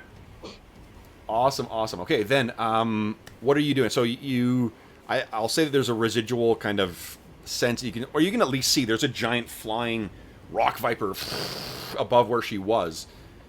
So there's that. Okay, so I'm seeing the one that has the yellow dot in the upper right corner. Yes. Okay, so it's all the way up there. So, all right. I'll use my well, it's just for myself. I'm gonna use my group port because it has position shift, and I think I have enough to half move and appear behind it, facing it, and attempt a grab with my levels no CV. You did spend half phase doing perception, right? Well, you told me I spent a half phase. I don't know if I would have normally done that, but if I only have a half phase, I Yeah. can only move and not attack, or I could punch something around here, one or the other. Yeah. So what do you think? Half phase enough for a grab by? Yes. Yeah, I think that's a half phase action, isn't it? Yeah, so stack up the penalties. That might be a minus grab by's 3 on half my phase. OCV. So it Yeah, should be minus on, 3 on my OCV. yeah, and it Yeah. should be on your character sheet as well under combat. You can just tick that, and it'll automatically calculate it for you. Yeah, I just grab. Yeah, it is minus 3. There we go. And then the top right, just put your velocity, and I'll let you count your teleport velocity. We'll just consider it like some kind of dimension shifting. Well, I mean, I just want Stuff. to end up adjacent here. I'm only choosing the grab by because the only way I can grab him this turn. Yep. But I would like to grab and squeeze if I could. Okay, we'll try a. What is grab by? We can grab an object. Does grab by allow you to target individual, like targets, or is it just like running by and grabbing something out of someone's hand? I assume it's individual targets. I mean, basically, like the base grab maneuver is grab 2 limbs or whatever. So grab by is actually, so you can grab it. It's like catching a falling person or grabbing an object that they have. So you can't do like the automatic damage you do with a grab or. Okay, well, how about I saw one of his arms was basically a huge gun. Can I grab that and aim his gun at his face? Yeah, I mean, I'm going to set the DCV a little higher for that, but I buy that, sure. Okay. So, All right. Well, like I said, I think 20 hexes is enough to get over there. I haven't fully counted it out, but so let's see here. we'll just end up next to him and his gun, maybe. Boom. That's how far away he is. 32. Oh, are these 2-meter hexes? Yes, they are. All right. I'd probably need to push to get more out of it. Then I have a base 40 meters with what I want. Actually, if you give me you can get free there. facing, I'll just use the base teleport. I was concerned that I wouldn't be able to get free facing change. Okay. So go ahead. You teleport out. Put your levels where you want them, and Yeah, they're an OCV, so Okay. I'll go ahead and. Is it the unarmed attack that I click for this, or just something yes, else? please. Unarmed attack. Okay. Let's see. This might be a surprise maneuver for him, but So DCV 5, I think because of the manifestation of your, like, there's a glow and whatever that show up. However, you do have a fair amount of hero points that you're sitting on. Yeah. So do you wish to spend out, let me see here. I think it's going to be 3 DCV higher to get this, the maneuver that you want, which would be a total of 10 is what you need to hit. You want to spend 5 to get that maneuver off? whew, does that make sense under the mind control that he'd go all out like that? Totally up to you. Do it. You only live once. It's a one shot. Spend those points. Oh, why not? All right. What else you want to spend them on, right? Because you rolled with it too, Wayne, why don't you give us a 1d6 roll? This will be your role-playing bonus for the Oh, cool. for the session. Give me a 1d6 roll. You get to regain that much. So you do hit. So you'll turn it around. When this guy fires next, he's going to shoot himself in the face. Ogre, you're up next. What are you doing?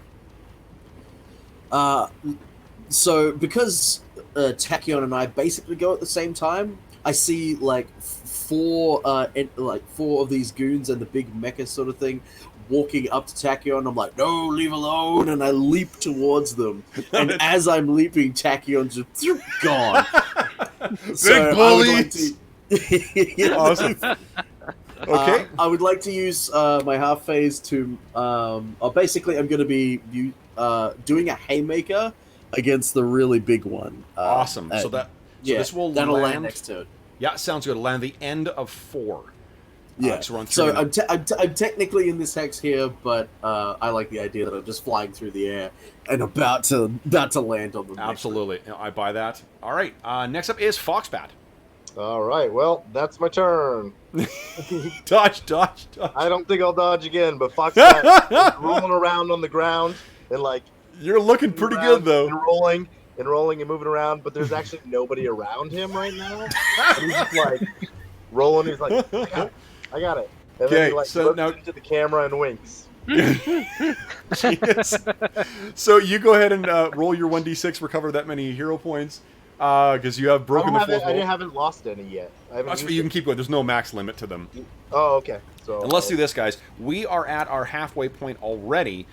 So why don't we take our 5-minute break right now at the start of segment 4, and then we'll come back and see what happens with these host of Viper agents. So let me turn. Oh, do I have my? I didn't put my. What do you call it? Intermission music on here yet? Give me a moment. Okay. Yep, there we go. I'm sorry, Tachyon, but acting as Esper, that would be the first thing she does.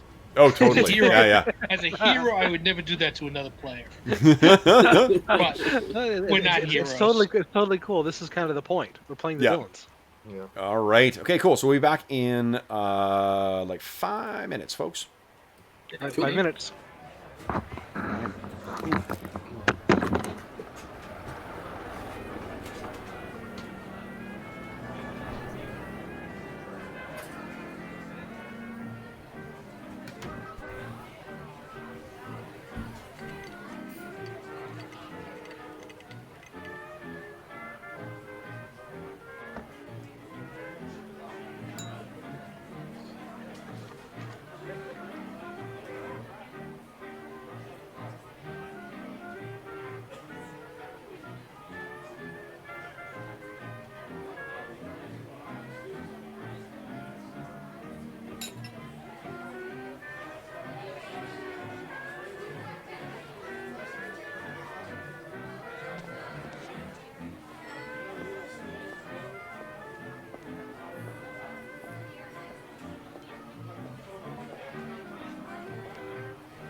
All right. Let's see here.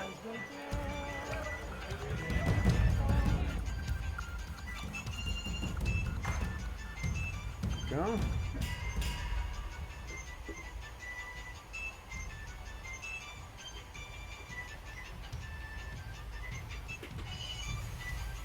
Okay.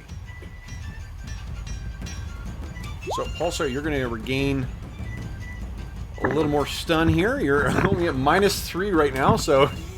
Oops.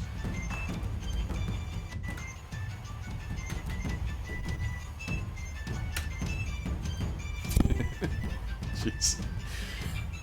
Okay, Viper Agents are up next. Maybe what I'll start doing is getting those guys moving.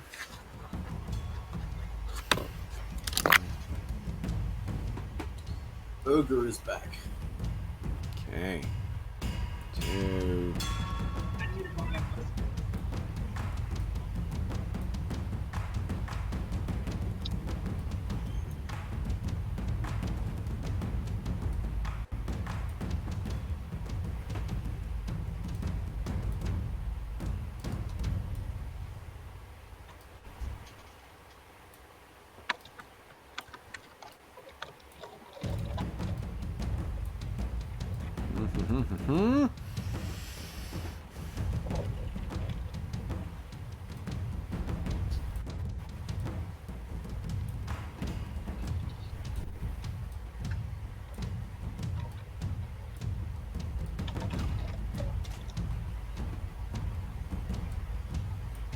Check.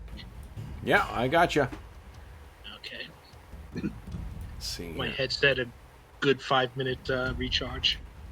Oh, nice. Okay. All right. That's the only problem with using wireless headphones. Oh, for sure, yeah.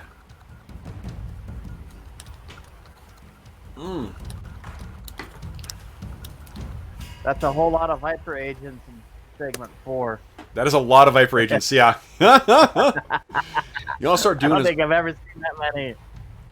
I will say, what I love using Viper, but I find that when you use them and you throw enough of them at people, it slows down the combat away from the players too much. I've made that mistake in the past. Yeah, it's you get the opportunity to blow through them so quickly because of the Stormtrooper effect, but it's the nature of the complexity of Champions combat. You know, Yeah. you just unless, well, I mean, you may find that there's going to be some minion rules that I use that just streamline the stuff, but Yep, me too. I set them up as swarms. yeah, exactly, because it's easier to blow through them that way, because they're And really they not. don't move as they don't move as often. No. And I just set it up so that they actually do some damage over time. Yeah, it's cool. I- 'Cause they Go ahead. the rules as written do a really good job of reinforcing the superheroic nature of the players, right? Just because Right. the having an average higher dex, having an average higher speed, you really do feel like you're badass heroes without having to like hand wave it all together the way you do in like Mutants and Masterminds. hmm Okay. Yeah. What I do is I give them penetrating attacks, like so that they only do like 1 or 2 points of penetrating damage. Yeah. So the heroes know they're in a fight, or Yeah, minimum 1 or 2 points. That's a of really good penetrating idea. damage.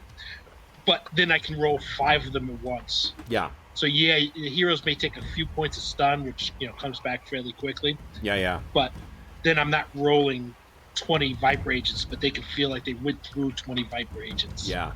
No, that's an excellent idea. All right, so I only have one Viper agent that's actually hitting Ogre. I was assuming that Ogre was not going to abort. Nope. So one of them makes the foolish mistake of slamming you with its rifle butt. Rifle butt. What's the point of that? Trying to knock him out. So I take it 15 does not do anything to Ogre apart from trigger an enrage roll. That's all that I need. That is exactly 11. So Okay, so we are at the... Egon made a mistake. He did. So this is the end of segment 4. Your Haymaker lands on this one, so go ahead and roll your attack and damage on the Rock Viper. Alright, so because I have Haymaker ticked, it should automatically add that on there. Yep. Ooh. Oh, shit. You may need to dip into your hero points to hit. Alright, how many am I short? You only need 1. Consider 1 spent. Nice. All right. So this hits it. Give me a 2d6 roll, please. And let's see here. Oh my goodness. All right. So you hit this thing. This is unfortunately not quite as devastating as that previous hit. You hit this thing, and it does actually fly back. Wow. Boom. I don't think it actually added my Haymaker damage in there. Because I do 13d6 normally. 4, 5, 6, 7, 8, 9, 10, 11, 12, 13. No, it didn't. So just roll another 4d6 manually? Yes, please. Yeah, go ahead. Another 13 damage. Awesome. Okay. Oh, so you know what? That's enough to trash this one. Nice. Boom! And it goes flying back as well, too. And then you land amongst these, agents, and then one of them kind of hits you with his rifle butt. And you just... Can I make like a presence attack or something like that? Yeah, give me a free presence attack, sure. Sure. You're gonna be losing control here right away, so go nuts. That's our presence attack is a 0 phase action, right? So yeah. Yeah. So I don't think it's the. I'm pressing a button where it says presence attack, but it doesn't seem to be doing anything. Oh, let's see here. Did I may not have put anything in there. Let's see here. Well, it says presence attacks 5d6. Presence attack. It doesn't actually. Oh yeah, that's okay. This is part of the table that doesn't actually work. It seems. Oh, okay. So let's give us a. That's an ultra violent thing. Why don't you roll 8d6 total? Nice. Because you've just trashed 2 of these things. So let's see what happens. There's my presence attack table. There we go. 22. Presence of the Viper agents is 13. Means you beat it by 9. So they're gonna hesitate. Doesn't quite drive them off. These are trained, serious, Viper agents. So, if you think that they're going to just run at the first sign of any kind of danger, then you got to roll better. All right, but however, Esper, you're up next. What are you doing? Oh, Chris, can you hear us? Fine. Can you not hear me? Oh, I can now. Yeah. Okay. What are you doing? Which was the one that I'm confused on the map? Which was the one that I mind controlled? You mind controlled this one here, which is going to shoot this one here. Here, can you? I'll put a token on. Click it so that it gives me that little pop-up circle. Here, I'm going to put it in because I see that. There we go. Red. The one with the red dot on the top right. That one is mind controlled. The one with the ochre colored dot, that one is flying and about to shoot itself in the face thanks to Tachyon. Okay. That one that's flying. The red dot will also shoot him. So yeah. I don't have to worry about him. Nope. So what do you want to do? So Tachyon's doing this job. Is that one big enough that I can see it? Yes. These things are like 12 feet tall, so I think you can, or 9 feet tall, so you could definitely see the thing crashing through the jungle. Okay. Is it because of these suits? Does it still count as a line of sight if he's not facing me? Oh yeah, I'm fine. Okay. Then I will just destroy his mind. Like there's a mind in there, right? So. Yeah. Yeah. Go ahead. So I can just destroy it at this point. Okay. Give him an attack. This is against DMCV? Yes. Nice. Oop. That rolled nothing. Why did that not work? Let's see. Yeah, I didn't see any dice show up unless... Oh, next to it. Yeah, there we go. The button next to that. The button next to... Whatever you clicked on, the next one over. There you go. Nope, that ain't right either. Okay. Hold up. You didn't put that one in right? That is quite possible. Let me see. Mental blast. Here we go. What happened there? No. Okay, hold on. Oh, you know what? What's your mental blast supposed to be? There's 5d6. 5d6. Okay, so let's do Yeah, this. I could roll them manually 3d6. And then, OMC. No, it's good now. Okay, click that. Closed. Boom. Oh, you know what? Yeah, because you've got them. You don't want to click on the cogs. I think something might have changed there. If you untick the attack, it means it doesn't register it as an attack any longer. From the way the way the character sheet works, if you hit the cog, you're able to set up whether it's an attack or not. You see where that little tick? Oh yeah, I didn't touch the cogs because I don't want to edit anything. Oh, okay, well both I could have left them open then. But anyway, so go ahead and click on that now. It's ready for you. Boom! Yeah, nice. So 23. So this one over here, what does it look like as your Menoblast hits this guy? It from my point of view, it's the same thing. From his point of view, he's screaming. He is going to have a headache. Yeah. And I don't know if he's got any. I don't know if he's got any mental defense. But if not, knowing Viper Agents, that's going to stun him because he's got no defense against it. Yep, that's exactly right. All right. So then, Tachyon, you are up next. All right. It's positioned to shoot itself, so you can feel free to take whatever action you want now. Yeah, I've got a quick question. Let's see if the clicky thing works. This guy over here, I don't know if a little white circle appeared or not, but in the bottom right corner, there's a rock viper who doesn't have a dot on him. Does he look like he's paying attention towards us over here? This one over here, you mean? Oopsies. Let's see here. Boom. Uh-oh. There's in the there's middle like of the water? Yeah, that guy. Does it look like he's... Okay, so he's watching us right now, right? He's making his way over. He's walking through that stream. What I'm wondering is if I can aim this guy's gun arm to shoot the guy in the water to make the guy in the water think that my guy is mind controlled. Well, you spent last round getting this guy to shoot himself in the face. What I'll let you do is, if you want to spend, let's say 3 hero points. If you spend 3 hero points, I'll let you retroactively change that so that you've twisted the grab by and he's firing at that guy instead. I might need those. I'm just going to have this guy shoot himself in the face then. Okay, then what are you doing this round? Okay, so does he shoot himself in the face on his turn or on my turn? On his turn. Gotcha. Yeah. All right. So if he's... Let me think. I can't quite frog march him anywhere. I think I have an idea. Yeah. Let's see. Does this guy have any loose objects on him, like anything hanging off a belt? Do you mean the rock vipers?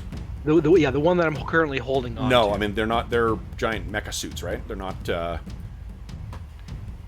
There's stones and stuff around on the ground though. Like this is a jungle, so I imagine there's some loose stuff around. Yeah, well, I guess it doesn't have to be my hand touching it or anything. Then some stones that are near us. I guess I'll target some stones near me. I want to do the combat apportation. Yep. To let's see here. My OCV is going to be pretty bad here. Actually, no, better yet. I can maintain holding on to this guy and use my blink teleport, right? You can, yeah. Yeah, so I'm going to do that. I'm making sure that he will fire at himself, and I'm going to call it preemptive blink or however you want to do it once they start shooting me. But I've got the extra 8 DCV. Okay, awesome. All right, then that's only a half thing, and it's not an attack. You could still do an attack if you want, or you could move. Huh? Right, because like activating that power is just a half phase thing. Well, I guess I could cart him with me. Actually, I've got him basically grabbed, right? No, Can I cart him? Remember, you did a grab by, not a grab, so you don't have him grabbed. All right, so that's the thing. See, if I move somewhere else, his gun's no longer pointing at his face. No, right? It's still effective that way. On his next action, he's going to shoot himself in the face. He doesn't have an action before that. You're just moving faster than what he is. Oh, excellent. Okay, yeah. So if that's already fait accompli, then. Yep. I will. Let's see here. This is still 2 per 6, 8. I think I have enough. 20 meters is 10 hexes on a half move. What are you trying to do? I'll drop it back if you like. But what I was thinking of, let's see, the guy that was in the water, basically, if the first guy's going to end up shooting himself, I was going to try porting to the next guy and get him by surprise. Yeah. Let's see here. I mean, So he is 22 away. You got enough space to do that, right? yeah, I mean, I'll have to push like, let's see here, take 40 to 44 to get 22, so it'd be Okay. like an extra 4 end of pushing. Sure. But basically, yeah. So, boom. That's your move action is over there. You still have a half Yeah. phase. Oh no! Again, then you activate your dodge, right? So that's your two, and those aren't the same multi-power, are they? Well, actually, well, they are. I was going to dodge. You were telling me I could do other other things. Sorry, got confused there. So That's okay. I think if I'm going to do the DCV, then I'm basically going to let's see here. I can walk some. Well, actually, I could almost leap somewhere, but You might want to get to the ground because you're remember this guy's flying. oh, he's still flying. Yeah. That's when you teleported up there and you got him. So you're about to fall in a second. All right then I'll just leap and I don't know that the red dot is mind controlled, correct? You do. He's pointing at either. Well, give me a perception roll. Okay. Let's see if you can tell whether he's pointing at the rock viper or whether he's pointing at you. Okay. Not sure. He's pointing at you. All right, then I can leap over here. I think let's see. Or can I? 1, 2, 3. About. We'll just full move it. I can't let my beloved Esper be targeted, so I'm Okay. just going to end right there with my blink porting going on with the DCV. Sounds good. Okay, then Foxbat, you did not dodge last turn. You actually get to do something. Oh, you're muted though, Sean. There you go. Nice. So quick question. With my explode ball, there's a flash. Does that just target the person, or is there a space that it targets? Just How the exactly does that person. work? It sort of Okay. happens. Your explodable is two powers that are linked that happen at the same time. Right. You damage Okay. them and potentially blind them for a time. Gotcha. So I adjusted my DCV and my OCV, and then I was going to do the explode ball at the guy who sees me, which is the one on the left or the one on the right. The one that sees you. The one over here is the one that's been shooting at you. Okay. Then can I shoot him from here? Or is there cover, or how's that? He'll have work? two. Now he's so big that you can fire over the cover. So Okay. it's just going to be whatever the DCV is. Yeah, I don't really understand. Like, you guys have been talking about range of stuff. And So yeah, what it is really get basically. that, though. So every 8 over 8 meters, you take a penalty. Well, that's where it starts getting a penalty. And let's see here, you 14, so you can take -2 to hit because of the range. All right.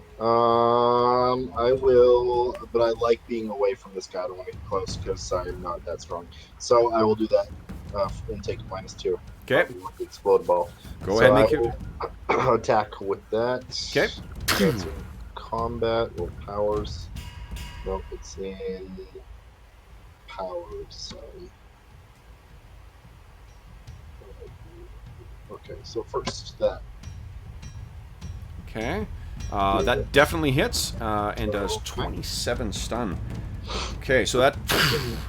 Unfortunately, like, its armor is fairly tough. Mm-hmm. So it's not a huge amount of damage, but go ahead and roll your flash.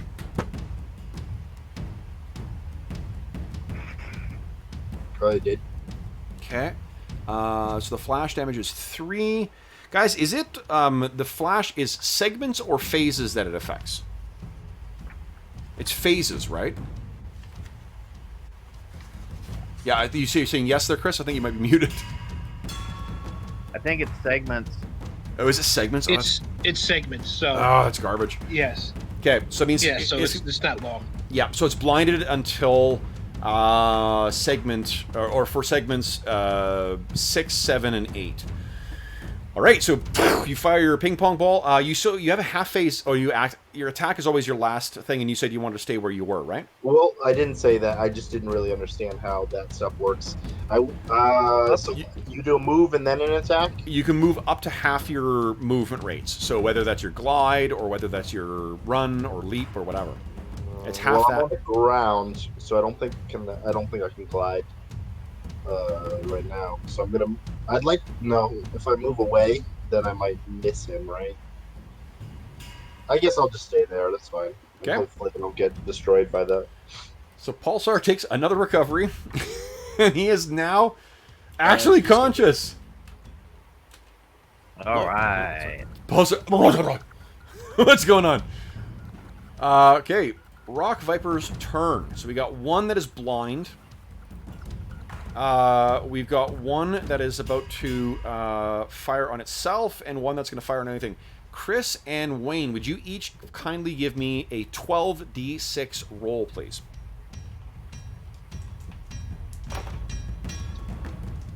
Oh, gosh.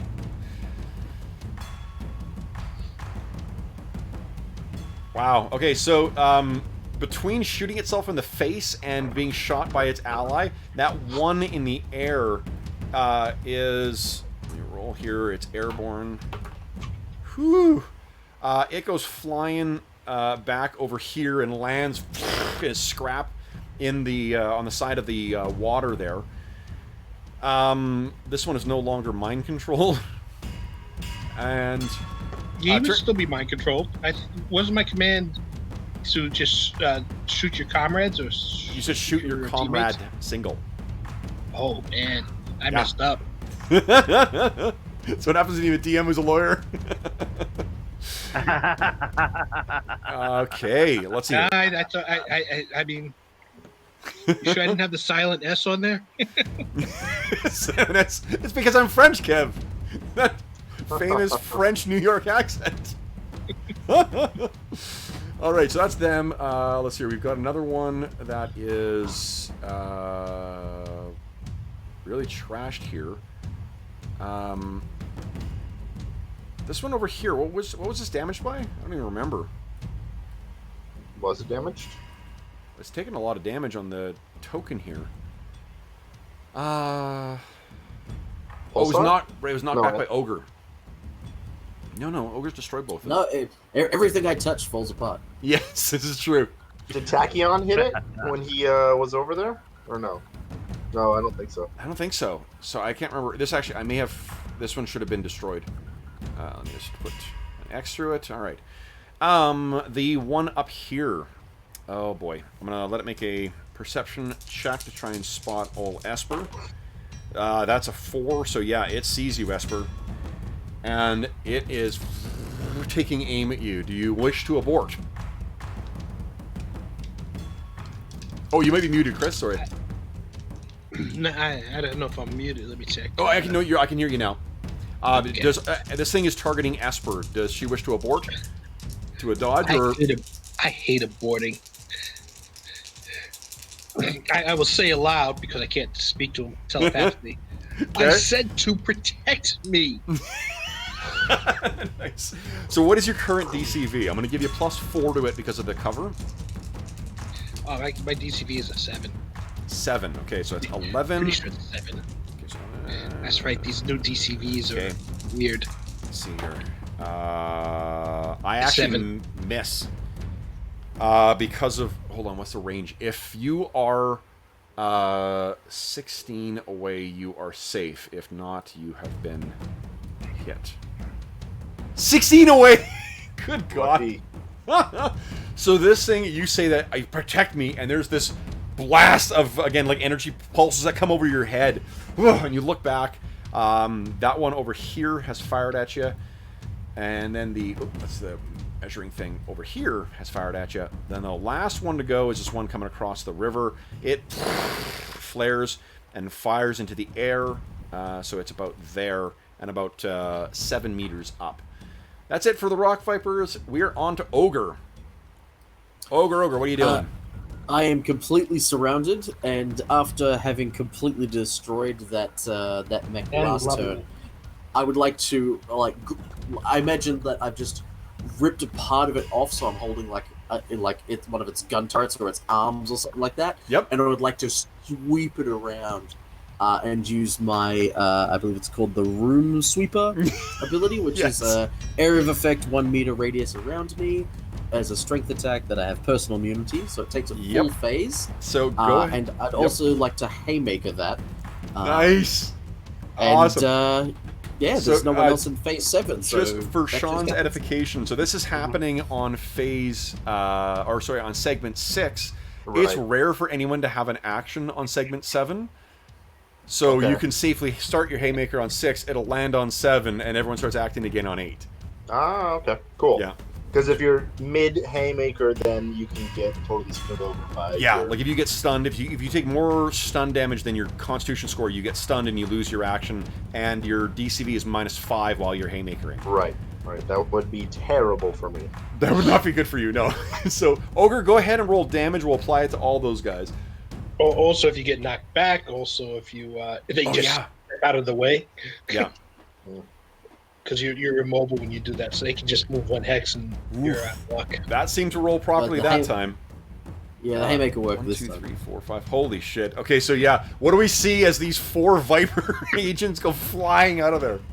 So there's 4 of them, and I do like this big circular sweep with a bit of metal, and every time I hit one, they all just go flying off in different directions. The metal arm losing its structural, it's not held together anymore Yeah. after all the impact, and like bits of metal go flying everywhere. And I think, just because it's hilarious, a bit of metal flies past Pulsar's head. Yes, he's waking up short. Okay, so these guys all go, the bodies all go flying back.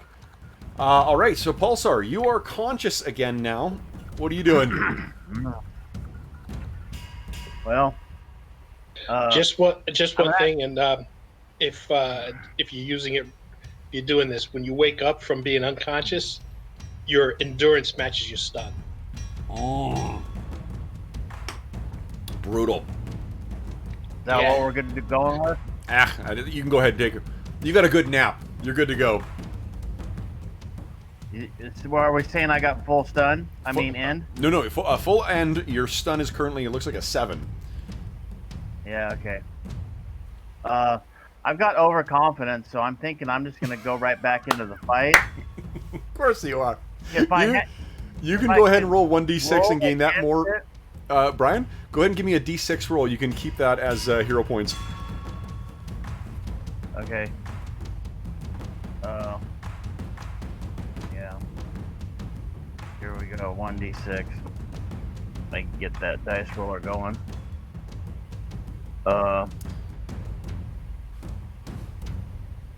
Nice. Nice. Very nice. Yeah. So 6 more hero points. What do you want to do?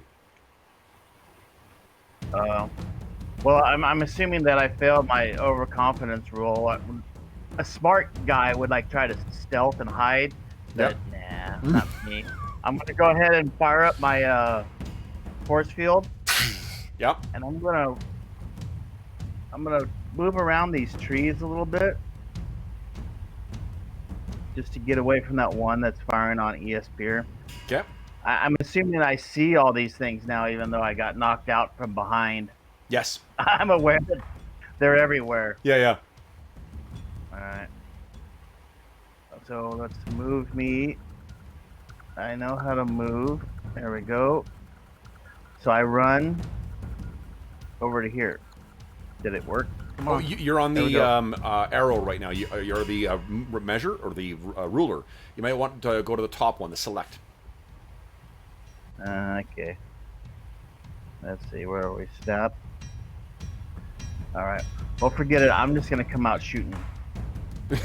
So, scramble to your feet. Go ahead and make your attack. Who are you attacking? I'll go ahead and put my levels on DCV, and I'll try to blast that one that's above me. Okay, you got it. Go ahead and make your attack roll. Green bit. Okay. Okay, here we go. The long-awaited attack roll. Yes. That's right, because you were set up a haymaker in the first round. Oh, God. Pulsar is so great. That would have been beautiful. That would have been awesome. Yeah. Okay, turning off my flight levels because I'm not flying yet. Okay. But everything else is on DCV, and let's roll to hit with my 12d6 blast. Here we go. And big money. Did it work? Boom. Oh god. You fortunately got a lot of hero points. So you're going to need another 3 to hit that. So you have to spend 3 hero points to actually hit. But assuming you do, Then that's actually enough I to got- trash this thing. So what does it look I got like as you 7 finally hero get the shot? points left. Sorry, what's that, Brian? Oh, I got 7 of those hero points left. DM Kev. Okay. So you get up and you kind of shake your head. You see that thing, firing at Asper, and you just, gesture towards that one direction. This blast hits it and sends it flying back 10 meters, where it hits the ground and shall not be getting up again. All right. Nice. Speaking of Esper, what are you doing? It didn't it? You certainly paid it back. Esper, what are you doing? Oh, stop preening, you insignificant worm. Have you had your recovery of hero points yet? Who, me? Yeah. No, I haven't even used them yet. Now, go ahead and give us a D6 roll. Let's go big or go home in this last in the home stretch here. This way, when Dr. Destroyer shows up, I don't feel bad. All right, nice. You guys are rocking the hero point rolls. All right, so Esper, what do you do in this phase? You have a... Let's see here. There's one that's flying above you right now. I'll put the ochre thing on there so you know that it's flying again. There's one that seems to have... that you were mind controlling before that shot the other one. What do you want to do? Mm-hmm. Well, I'm assuming I don't see all those Viper agents, those small Viper agents off to the side. You can probably see, assuming you can hear them kind of like running through the... You can't see them, but you can hear them, communicating with each other. Mm-hmm. Okay, so then the Ochre one, I will mind control him and tell him to take out all the Viper agents. Okay, sounds good. Go ahead, son. Approaching. This will be the difference here is that this is going to be something that is violently opposed to doing. So you are going to need a pretty good check on this to get it. Because Okay. Viper agents are also partly conditioned too. So you need a 40 to get this thing to go off. Go ahead and make your attack roll. Ooh. Do you want to push? I don't have endurance to push. Oh. That's just the problem with her. She's very low endurance. Mm. Oh, Jesus, you got your duplication ability, too. Yeah, but that just creates... That's... it also says she doesn't spend it that much, but it's also not that strong. Okay, so you start trying to get in, and I think just... Yeah, it's just not quite enough to push through. You're trying to push it to something that is clearly violently opposed to. And it does not quite get in there. Next up is Tachyon. What are you doing? Well, does it appear that wonderful Esper is in danger? Yeah, there's a flying, what do you call it? Rock Viper that's about to shoot at her. And there's another one that was shooting at her, but it looks like Pulsar destroyed it. Gotcha. What about the one standing next to me? What's it trying to do? It looks confused. It just, where you were concerned about it shooting you, it just shot the other Rock Viper. The one that was flying Gotcha. over here. Okay. So let me think here.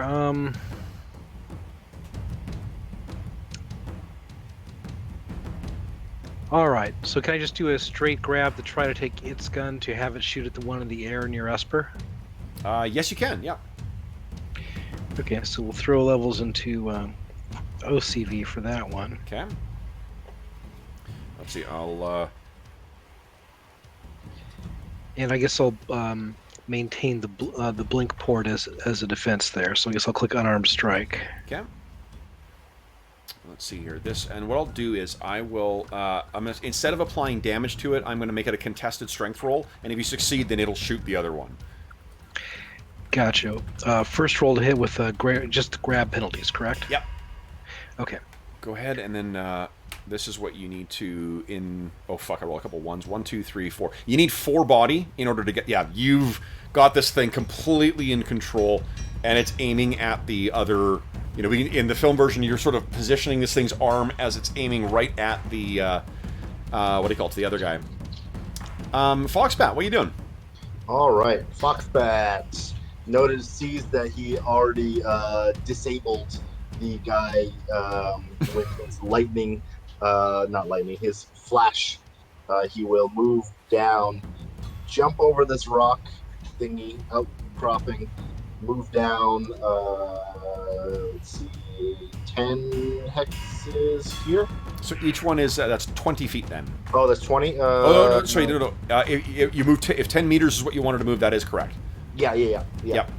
And then I'm close enough that he will shoot this guy who is in the air, I think, maybe? Okay, yep. I don't know. This one down here with his hardball, which looks like it does more damage, but stun only, whatever that. Tweak! And keeping the same OCV, DCV thing, and I think that everything is clipped. Looks good. That Nice. looks like a shitty DCV roll. Is a hit. Is 29. that a hit? That is a hit, yep. Okay, so then whatever. 29 stun. Again, not a huge amount of damage, unfortunately. That wasn't a... Yeah, I got a lot of ones in that thing. Yeah. Is there a reroll with, or just the luck stuff is just for... Unfortunately, no. So, like, rules is written, there are options for spending hero to do, like, more... or hero points to do more damage and stuff like that as optional things. It just... that gets into... we're not going to use that for today. What is my luck 66? Oh, good question. Hold on. I got the Fortune of Fools. Yeah. So For every luck- 6 you roll, that's 1 level of luck. I don't know what that means. Well, So... it means when things are going bad, they'll tend to turn in your favor. Oh, yeah. Do Little this. things that'll happen that'll Give me- help you out. 3d6. Roll 3d6. Let's see if you get a 6 out of it. Well, he said he had 66. Oh, 66. Yeah, roll 66. Sorry. Yeah, so any 6s you get are different levels of luck, and the more 6s, the luckier you are. 2 6s. 1, 2. I'll let you re-roll that. If you want to spend a point of luck, re-roll it. Reroll the hardball? Yes, please. Alright. Do better. There you go. That's better. Yeah, that's better. But with my attack, though, it's still like a crappy attack. No, don't. I'm going to use your attack from the first one as just re-rolling damage. Okay. Yeah. Don't you'll. Okay, so then that is a difference of 12. So you're. You can see you line up, and then this tweak little ping pong thing comes out, but it hits the front screen and it cracks it. So this guy's gonna be stunned next turn. Nice. He's losing his action. So, he's stunned, which means he actually can't maintain his flight. Then, right? So he's falling. You stay flying. You stay flying when you're stunned. Oh, okay. You're not then- unconscious or anything. You're still fully conscious, and you don't drop any of your powers and stuff. Okay. I think you're unconscious. It's to the end of the segment. It stays up until the end of the segment, then drops. That's unconscious. Okay. So, for what, it doesn't really matter for the purpose of now. So, Viper agents are next. All right. So, they are closing in here. I'm only moving them cautiously, and cannot really see anybody just yet. No. You've just been saved by Foxbat. He points to Esper. And then he signs the air and throws it to her. Okay. This one can actually shoot at Ogre. And just want to move him forward here. Alright, so we only really have one guy who's got a clear line of fire. Everyone else is slowly making their way up. There we go. Okay. Ogre, you got one guy shooting you. And this time they're not going to be rifle button. What is your DCV right now? Never mind. I rolled an actually 18. One. I rolled an 18. That is a crit failure. So they all start firing. The only way you could have missed me. Good lord. All right, so let's see here. Rock Vipers. All right, so this guy up here recovers from his flash at the end of that round. This guy is stunned. This guy is being shot, shooting the stunned guy. So Wayne, would you kind of give me a 12d6 roll? Sure. And then this guy does not know where Foxbat is, so he's going to take to the air, fly a little bit forward, and try and... Holy crap! So the ping pong ball knocks this one back, and then it's slammed from the side. That was... Okay, 11 minus... Okay, so then this thing flies over and crashes into the ground. Boom, another Rock Viper out of the fight. And then let's see if he spies Foxbat. Does. Foxbat, you kind of, shoot them, you do that flourish to Esper, and you look back, and that one that you had hit with the flash before, the Explodo Ball, it is currently in the air and about to shoot you. Do you want to abort, or do you just want to let him try and hit you? Let me see. What is my numbers right now? I think I have decent. No, I don't know what even decent is. Mine is 9 right now. Is 9 decent, or is 9 like really low? I'll defer to your fellow supervillains here. What do you think, guys? Supervillains.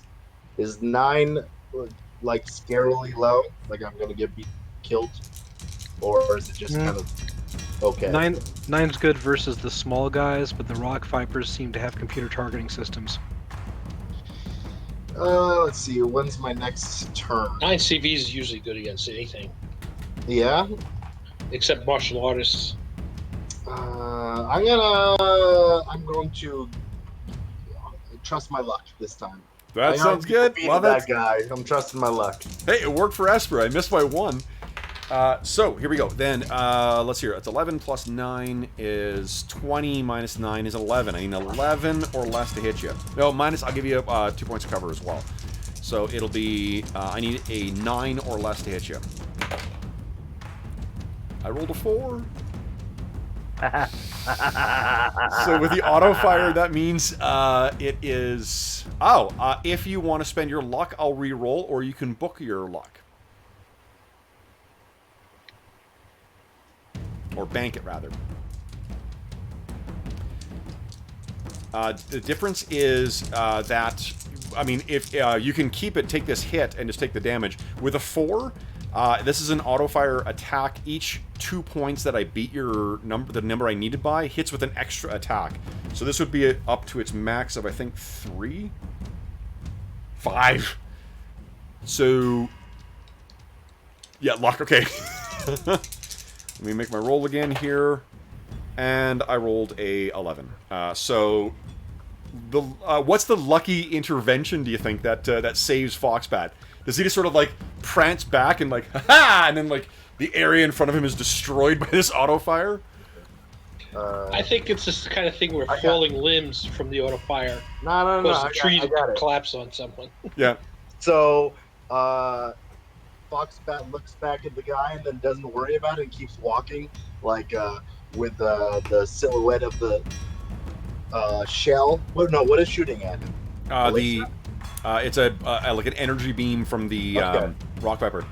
Right. So the laser is firing at him as he's just like walking without looking, and all of a sudden a really strong wind blows and the tree bends forward, and instead of hitting Foxbat in the back of the head, it hits the tree, the square in the trunk, and the tree explodes, and leaves and stuff scatter everywhere in like a plume, and Foxbat just like walks through. Yeah. And for no apparent reason, the entire world goes into slow-mo as he's striding slowly forward, and this explosion is coming behind him. He's doing the terrible Spider-Man 3 dance down. Everybody. They're like, awesome. Yeah. All right, Ogre, what are you doing? I am, like, I've got people shooting me, like, from all around, but I can't really see them amongst all the trees. Yep. But what I can see is that big guy over there. I'd like to use, I would like to use my big, my full move.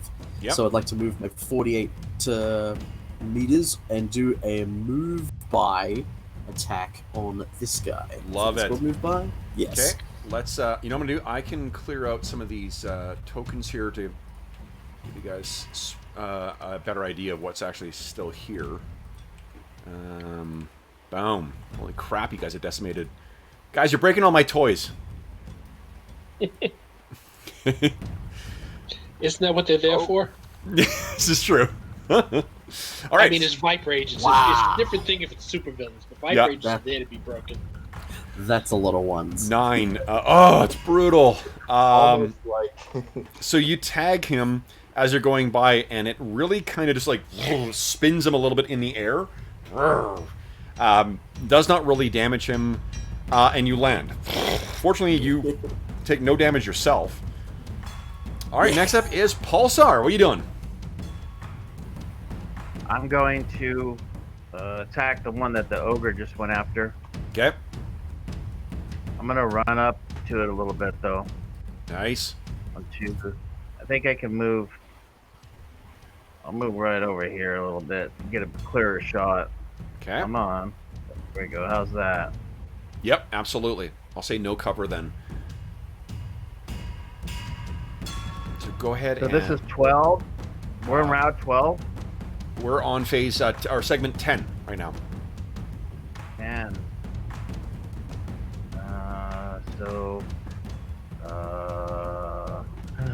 yeah, okay. I'll just go ahead and take a shot at him. Okay.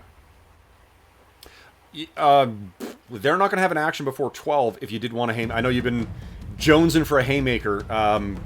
You could land a haymaker before they ever get an action. Now is the time. Yeah. I'm good. Okay, go ahead. My 12d6 should hit him. Let's see. Let's see. There we go. And... Boom. Boom, nice. Okay, that is just enough to tag it. And let's see, 24. So, wow, yeah, it is stunned and nearly destroyed. That'll shock you, didn't it? Goes back. Smoke is so it spun around by Ogre, and then as it stabilizes itself, it's suddenly blasted in the face by Pulsar. Whoa! And it goes flying back. 1, 2, 3, 4. Still in the air. Esper, you were up next. What are you doing? Okay. I need to... Okay, Mind Scan is a sense more than an attack. And the reason why I'm trying to think... I want to be able to target multiple people, but I'm assuming I can't see them right now. You cannot see them, no. Okay. So... Now, I don't work a lot with Mind Scan, so I'm not quite sure how to adjudicate this. Okay. Basically, I want to find all the Viper agents. Like, just figure out where their locations are? Yeah, because with the Mind Scan, once I have the lock on, then I can attack through it. Well, those are two different levels. If you beat its ego, then you know where it is. If you beat its ego by 10, you know where it is, and then can attack with a mental attack. Right, but I want to get all of them. Right, so but that's those two different things. One of them is the level of the effect, and the other one is the extra modifier for wanting to target more than one thing. Right, but I'm wondering, is that a multi-attack where I'm attacking? Yes, it will be. Targets, or is it a single thing where I find all the Viper agents? No, at because one time? because Mind Scan has a like it involves an attack roll, then it absolutely would be multi-attack. All right, so I've heard a number of minds coming from this, or a number of people coming from this area, which Yes. I can't see. So I'm going to keep the area kind of small, and I'm going to, even though trying to not metagame it, I'm going to look for the first six minds. That's too much of a minus. So that'll be minus 12. No, even 3 mines is minus 6, but I can deal with a minus 6. I'm gonna try. Can I do minus 6? I have an 8. No, I can't deal. I'm gonna try and target 2 mines Okay. in this area because that's only a -4. Okay. So I'm going to try and lock on to 2. Basically, it's more of a lock on. I want to lock on to 2 mines in that Yep. area. Go ahead and make your attack roll. Or, So let me hit it. Let me hit the multiple attack modifier. okay. I don't know how that works in here. Let's Let's see. try it. And hit mind scan. There you go. Okay. Oh, you rolled really well though. Okay, so I'm not sure that calculated right because you got you rolled an 11. Oh, so you rolled a 8. 8. Plus your OCV would be what? OMCV. My OCV is 8. OMCV. So it didn't calculate it right because it didn't include the -2. Yeah. So, but even so, the -2 would still be then a DMCV of 9, which is more than enough. Yeah, but I actually have to hit each of them. It's not one roll for everyone. It's one roll per person, and the first one that misses. I'm fine applying it to all of them. It's Okay. they're minions anyway. So yeah, you have picked up the 2. You scanned right over here. You said. Yes, in that general area. So probably the closest 2. So let's. I'll put green dots on them. These are the ones that you have spotted. Boom, boom. Okay. Okay. Tachyon, what are you doing? Well, now that there are more of them coming up here, I'm still holding on to the gun arm, yes? You currently have it grabbed. Yes, yeah. All right, and I've observed it's an auto-fire attack, correct? Yes. All right, so I want to have him fire at his 2 friends to the right, starting with 1 for the first shot, Okay. spend a shot to walk into the second hex and shoot the other guy too. Okay, let's go ahead and just roll your unarmed damage. We'll compare the body on it. I got 5. Okay, just for the damage, okay. Yeah. Yep. Okay, so you've got control over this guy. You've angled it towards, so on his action, that's what he'll do. I know he doesn't have to fire, but I don't really care. So. Okay. Foxbat, what are you doing? All right, so Foxbat is very impressed with himself, so he puts his gun on his shoulder, and all the pollen and foliage is falling down around him as he's like, yeah, and then he breathes in and achoo, and he shoots the gun over his shoulder behind him at the big creature that is 218. Yep. So that's -4. Let's see here. How far away is it? 16? He's 16. Yep, that's -4. -4. So then he'll. Oh no, 16 is -2, I think. Oh, it's only 1 per. I thought you said 16 is -2. First 8 are free, and then the next 8 afterwards is a -2. Gotcha. The next 16 after that are -4. The Gotcha, next okay. 32 after that are -6. So I'm gonna increase my OCV and decrease my DCV, and I'm gonna hit him with an explodey ball because that can actually do more than just stun, I assume. Okay. And I keep moving around. Let's see, explodey ball is here. Boom. DCV 7. That's good enough. And yes. So you sneeze, and it explodes. There's a flash above you, Ogre, and this thing goes flying down into the ground. Boom. Is it out, or should I hit the flash attack? No, don't worry. It's out completely.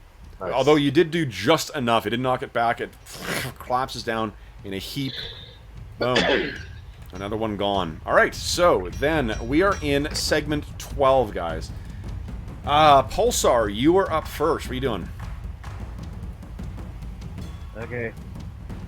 I'm gonna run a little bit over here by Eosphere. Yep. 1, 2, 3, 4, 5. Let's see. Come on, there we go. So that's 10 meters in. Yeah, I think I can move 12. Okay. Yeah, and I'll shoot at that last big one there. Do you what's your movement? Right, like what's your speed? Because just remember, you can only do half. If you want to attack, it's a half phase action, and you move half your move. I mean, you could fly. I don't think your flying doesn't cost. There we endurance, go. does it? I moved back. Okay. I'm gonna switch my levels to Okay. DCV. So it'll be -2 to hit for range. Is it? Yeah.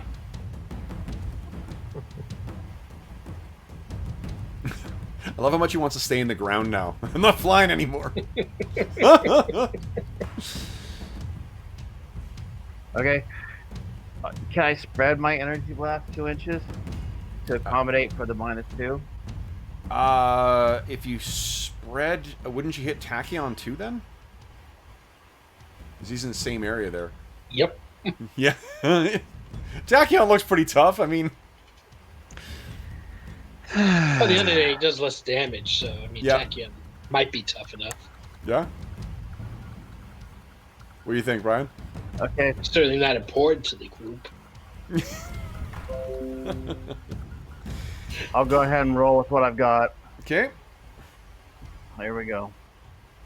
Okay. Let's see. Bam. DCV. Ugh. So fortunately, your shot goes Wow, pretty that's wild. 16, yeah. Now, I think you're sitting on how much? You need 5 points in order to hit. Do you have 5 hero points to spend? I do. Okay. Okay. Don't be So, so bad. yep. So you fire and you hit. Now, does that hit both Tachyon and the Rock Viper? No, because I was just aiming at the Black Talon thing. Oh, you're spreading to aim at. Okay, it wasn't an AOE effect. All right. Then I let's see. should Here. roll a lot of ones, though. Yeah. Okay, but it's something. It does not take it down, but it is. Let's see here. 20, takes 11 points damage. All right. Now, Rock Viper's turn. So the one that is, you've got the arm in it. It is going to try and free itself. So it is going to try and contest. If it gets free, it won't have to auto-fire. Otherwise, it's going to blast its allies there. So, I'll roll in the thing here. Go ahead and give me your unarmed attack there, Tachyon. Try and beat my... I actually got 6. Look at that. You need to roll a lot of 1s to fail this. Yeah. And you rolled 13. So, no, I did not. Go ahead and... let's see here. Let me make attack rolls on these Viper agents here. That'll be a hit. That'll be a miss. Okay, so give me a 12d6 damage, please.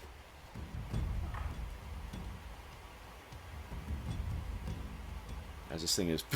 Whoa! Goodbye, Kaboom. Viper agent. Yeah. Boom! He is gone. Alright. Nice, okay. Then, it is Ogre's turn again. Ogre, what are you doing? I am going to try and hit as many things as possible, but everything seems kind of spaced out a little bit, so I'm just gonna move my half movement to here, I think. Okay. Yeah, I can't quite. I can only hit 2 of these at the same time. So, Okay. when do they act? Are you trying to do Later in your the room round. sweeper again? Yeah, I'm gonna do the room sweeper. You can attack all of them. That's fine. Again? Yeah, oh, yeah. All right. Yeah. Let me just uncheck, move by, and room sweeper. Boom. DCV 5. That is actually good enough. Yeah. And, So, even yeah. with what 1, 2, 3, 4 ones, I still got 40 stuff. so 40 is what's their armor? Yep, that's enough to take all 3 of them out. So, what does it look like as Ogre goes smashing in, flailing his arms around? I like the idea that because there was some trees there that they're hesitantly moving through, trying to remain quiet, and then all of a sudden, rah! Through the trees, just bang, comes in like a cannonball and takes all 3 of them out. We see the opening shot that we had of the serene, jungle, and we see like wah! One Viper agent, and wah! Another one, wah! Third one, as he falls down.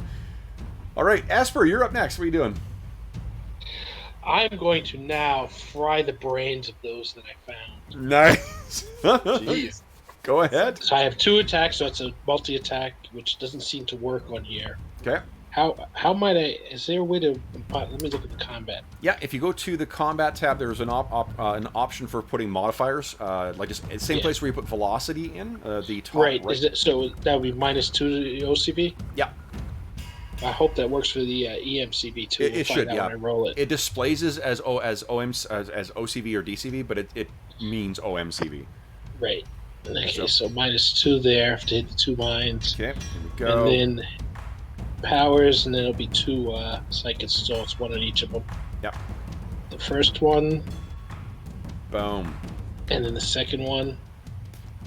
So, where the first one, there is something to be said for being so good at your thing here, because they only have a DMCV of 3. So you do actually hit. Yeah, I kind of figured they didn't have to buy up any. That's crap CD damage, in though. that. So the two of them, though, however, are stunned. So they both and grab their mines and drop to their knees. Grab their mines. Yeah, or heads. All right, Tachyon, you're up next. What are you doing? All right. So since we're getting down to so few opponents now, I'd like to frog march the big guy over next to the small green guy. I want to use the big guy as a club to smash the green guy. With my great, awesome strength, which is unsurpassed. Yes. So you have 50 strength? Yes. Okay, so I will still give me a contested strength roll just to drag this dude over. Just click unarmed attack? Yeah, unarmed attack, yeah. I got 5 body. You are easily dragging him over, and I'll let you... Are you trying to make an AoE against these 2 guys?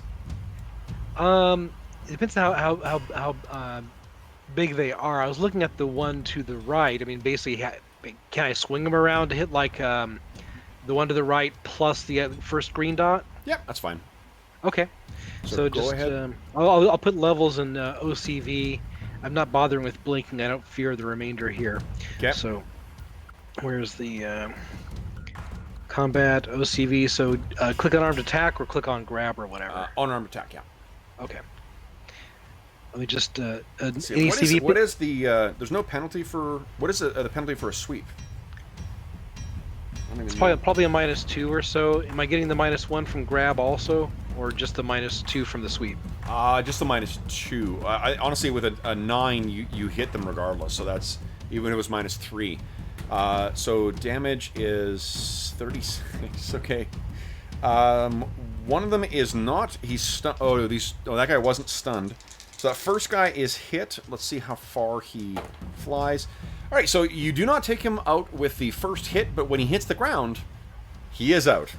So that first guy goes flying and is knocked unconscious. Go ahead and make the attack roll against the second guy. Sure. Let's see here. This here. Yeah, I didn't put on any negatives, so let me know if that needs to be lower than a 9. Oh, and DCV 16 you hit. So Yeah, okay. I think that's good enough. So this guy's grabbing his head and then suddenly goes flying forward. Yep, and he goes flying 2 or 4 meters. Boom. The rest of the Viper agents are going to be retreating because you guys have taken out so the max damage actually he would take would be 10. You know what? This Rock Viper is still actually functioning. So he still gets an Well, action. you say that. Foxbat, you were up next. What are you doing? All right, so the Rock So Viper is those 2 going. mines are still functioning. The one that So- Tachyon has grappled. I would like to. My plan changed with the movement of that guy, but so I was thinking that I could run up a tree, jump off, and kind of like do a flying kick. I was gonna try to hit both those guys, but now that I cannot, maybe I'll try to flying kick into this guy. This guy. The Rock Viper? So he's being swung around by Tachyon currently. He's got him in his hand. It's wham, wham, wham. You just hit those 2 guys. It'll be relatively easy to hit. Yeah, I'm gonna do that. I'm gonna do a flying kick into that guy. Yeah, go ahead. So that's martial kick. So victim is oh, what is the penalty for being grabbed to DCV? Is it half DCV? Penalty -2, for I being think. grabbed? Yeah, being grabbed. Oh. The grabby, if he's grabbed, I think he is at half DCV. Okay. Sounds right. Okay, works for me. Okay. Well, I will hope. Yeah. This will be Kinda fairly wanna, easy to hit. like, knock the window out and maybe climb inside. Okay, So we'll see how that works. go ahead and make an attack roll. DC 11 is more than enough. 30 does another. So this poor bastard in here is still actually up and moving. I think he's taken enough. No, he hasn't taken any extra stun this round, so that's them. Viper agents. The rest of the Viper agents are fleeing into the jungle. The one that was hit in the head is stunned still, or the one that Esper gave the psychic whammy to is unconscious. That means we are at the end. We have the post-12 recovery. So, boy, do I need it. You're a little low on endurance? Well, yeah, especially doing all those multi-attacks. Yeah, I'll bet. Okay, so everyone's up a little bit now, and Pulsar, you're actually getting some stun back finally. Yeah, And speaking how of about Pulsar, you are up next. What are you doing? that? I'm at 17 stun. You are ready to Well, looks take like we on... shocked the world, didn't we? So there still is a functioning Rock Viper. Oh, It's is just there? that it's grabbed right now by Tachyon and has been kicked by Foxbat. It's a little far away for me to do anything.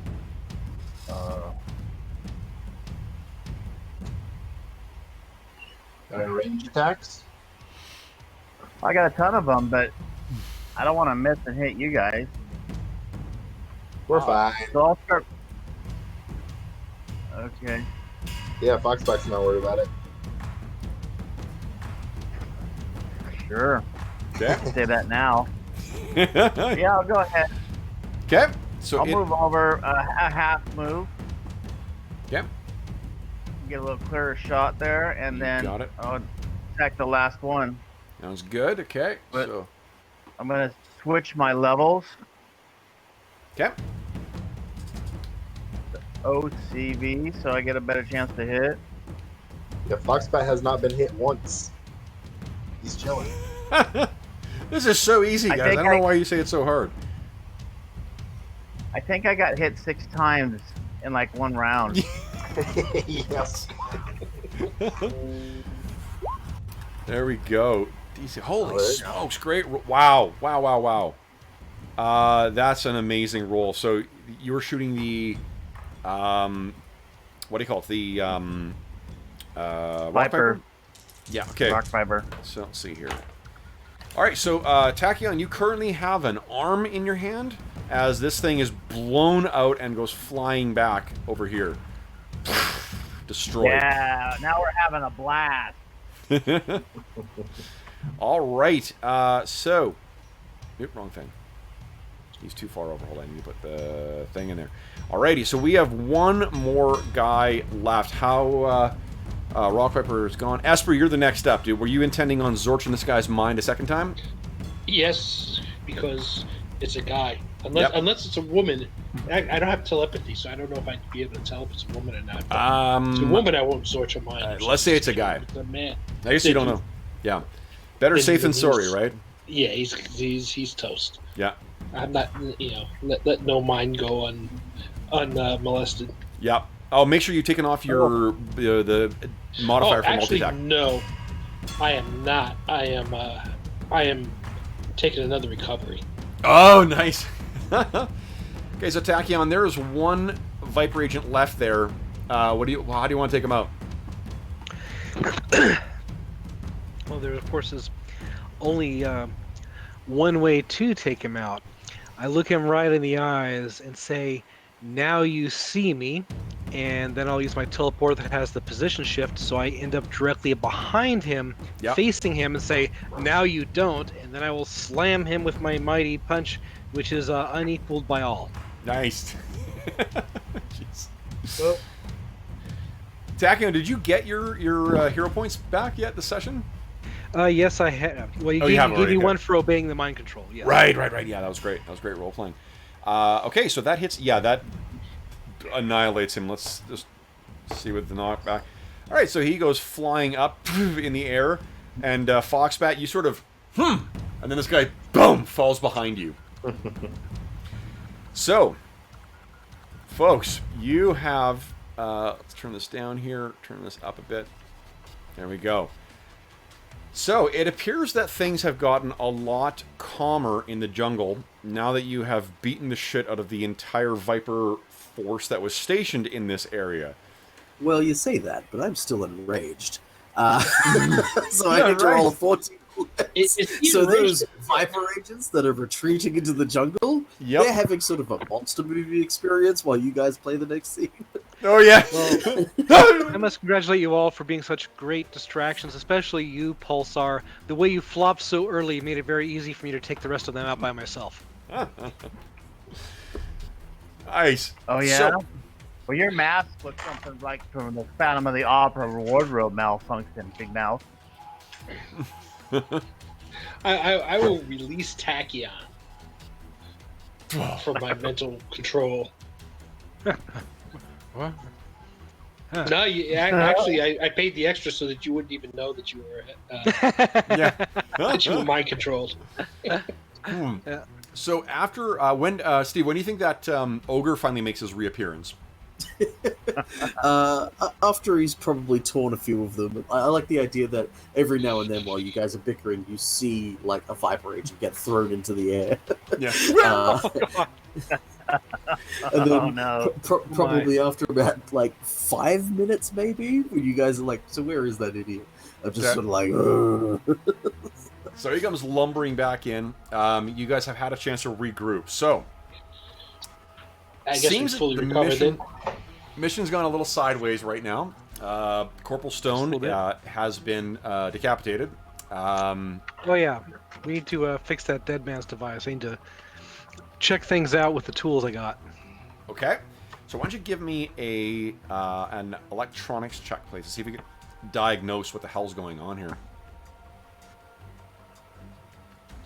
Well, it happens that I have exactly 5 luck points remaining. Have you tried turning it off and on again? Excellent. Okay, so what you're able to diagnose is that this thing seems to be malfunctioning. You cannot tell whether your nanites have been if they had been activated, you would have no heads. But you can't tell if it's been deactivated or just not set off. Can I... Go ahead. Sorry, keep going. I was going to say, well, from that perspective, Tachyon is going to think of the most conservative way he can to make sure we don't all blow up. So if there's like a trigger to be held down on the device, he'll be doing that in addition to carting the dead body around in case we have to stay within a certain proximity. Were we supposed to be able to stray very far from this guy? Were they going to just fly away and he'd go somewhere else? No, you didn't have to stay close to him. It was something they could just trigger. That's the way they described it to you. All right. Well, on second thought, then we can. I suppose I can toss some rocks over him to bury him then, and I'll just keep the device with me. Is there some kind of trigger I need to hold down constantly, or you just have to press a button every 5 minutes? This device can no longer. You're able to with the electronics to figure out that it hasn't been triggered or it's deactivated the things, but it's not really. It can't do anything else at this point. At least not with the tools you have available. All right, so it doesn't matter what I do to it. Just maybe keep it with me in case its destruction kills us. That's not a bad idea. Yeah. Okay. Okay. But did you learn all that we could learn about it with his role? Well, of course we did. I am the smartest electronics person in the world.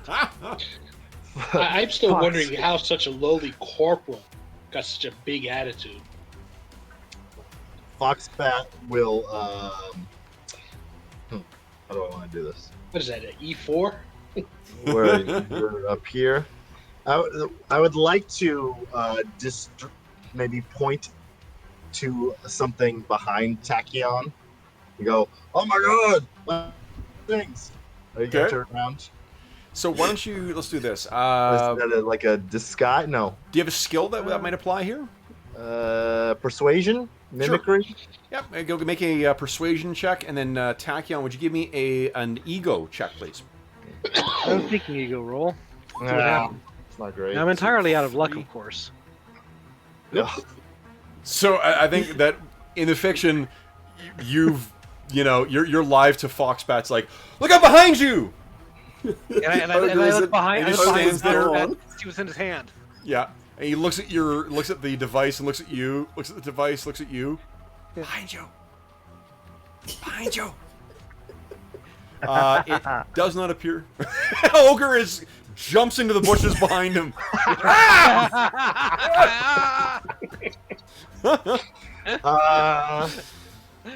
Foxbat stands there and goes, you're supposed to look over there, but give me that, and I grab it No, you to don't. try to take it from him. Okay. No, you don't. Why don't you? Let's see here. What is your strength, Foxbat? Not great. I mean, it's not bad, but it's definitely not superhero. Okay. So let's see. Strength is 20. 20 is like max human potential kind of thing, but Yeah. unfortunately, Tachyon's got enough strength to pick up like 25 tons. Yeah. So, you sort of like, you grab it and Tachyon doesn't do anything, and you put one foot up on Tachyon, and it doesn't do anything, you put a second foot up on Tachyon, and it doesn't do anything, so you're kind of sideways, like, you're trying to pull this thing away. So somewhere in here, I'll headbutt him for about 66 and knock him out. Okay, poof, you are off the thing. I like the Casual idea that headbutt. while these two are having the strength contest, Ogre comes back with like this massive boulder that is just picked up and goes, "Is this what you point at?" and put it down.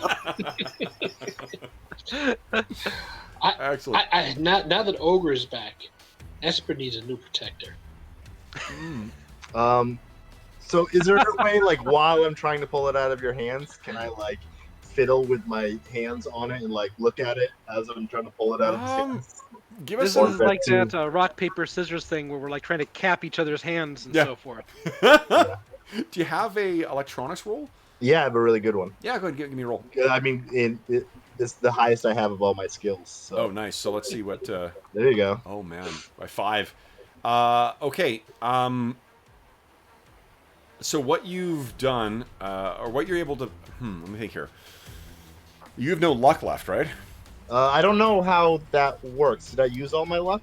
Yeah, because you rolled at the start of the session. That's how many you have to bank, and you used one for re-roll yourself and one for make me re-roll. So I think you're out. Are you talking about my hero points? No. The No. luck, your ability, the uncanny luck or whatever you called it. No, I had the Fortune of Fools, which was luck 66. Yeah, that's and the I one. used that. Oh yeah, you know what? If you spend, so your hero points, you could spend more of those to get an even better success. What is it Yeah. you're trying to achieve here? Well, I want to see if I can know more how to fix it, or more about it than what he learned with his role. Sure. Because it looked like his role was not great, and I don't know Okay. exactly how that works with. Well, here's what we'll say is, because I don't know if Foxbat necessarily knows what he's doing. Yeah, that makes sense. So I think that what you have accidentally done is hit something, and As for Tachyon, no. something has happened. Each of you feels kind of a little bit of a spasm or like a muscle twitch or whatnot. None of you feels any different, apart from Tachyon. Tachyon, Yeah? you have full range of your quantum powers now, which means where's my Well, copy? Foxbat, your bumbling was useful after all. Not that you knew, not that you knew what you were doing, but you seem to have accidentally disabled it. Excuse me. I have my supreme power once more. All of you bow before me. Excuse me, Tachyon. Part 6 of my plan. Master plan. So you now have access to a 30 kilometer teleport. Only yourself, and you could, I guess, push that to make it up to 40. Wait, hold on. Plus 10. Yeah, it would be a 35 kilometer. Excellent. Wow. Well, that's nice. I'll keep in my pocket. Okay. So yeah, Some of and my luck points? otherwise, there's nothing else that you guys really. There's no other notice, no other difference that you feel. So you may be the only one who understands that something in your bloodstream or biochemistry or whatnot has been deactivated. Excellent. I feel Pulsar extra would have superior never now. allowed them to bicker like that without getting into it. So as soon as Foxbat got pushed off of Tachyon, Pulsar said, "Who do you think I am? I was in the army. Give me that trigger." And he starts pulling on it. Okay. Give it to me. Another strength roll or not? Sure. Yeah. I don't think Pulsar's got only. I'm not sure what his strength is, but I don't think it's superhuman. No, it doesn't matter. Yeah. So yeah, But you're I also. wouldn't allow that to happen. You Okay. unskilled Without lout. getting involved. You're only good enough to be a distraction in combat. Only I can figure out how to operate this properly. Okay. Well, I was Then in the army. I can disarm it. Give it to me. While Pulsar is Now. involved and not staring at Esper, You cannot do anything with Esper will devices take that I cannot do.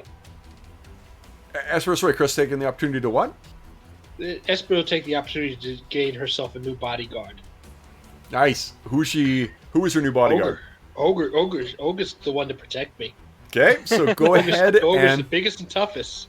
Oh, and tell Ogre. So Ogre's come walking back with Please his giant protect. boulder. Go ahead and make your mind control roll. I'll say, please protect this little woman from all the big bullies who might attack her. Okay. And I'll do it such that he won't know when he breaks out that he was mind controlled. Okay. What is Ogre's ego? Ego is 10. 10. Okay. And I will prey upon the bully aspect, because anyone who goes after the frail, small female is, bullying me. Yep. I absolutely will give you. We'll lower the difficulty of the test by 10. So, let's see here.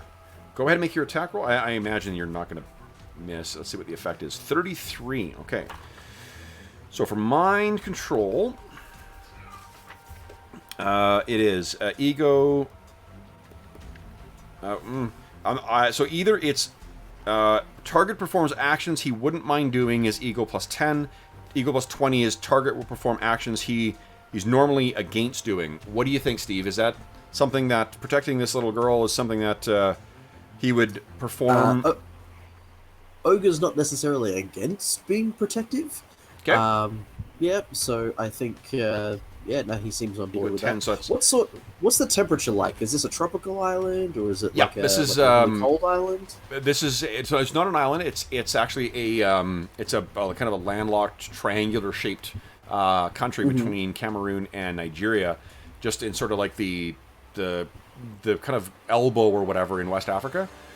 And the temperature is hot. It's jungle. This is jungle, summertime, Africa hot. Sure. Cool. So that means you got, because of the minus 10 for the psychological complication, I think it's a 23.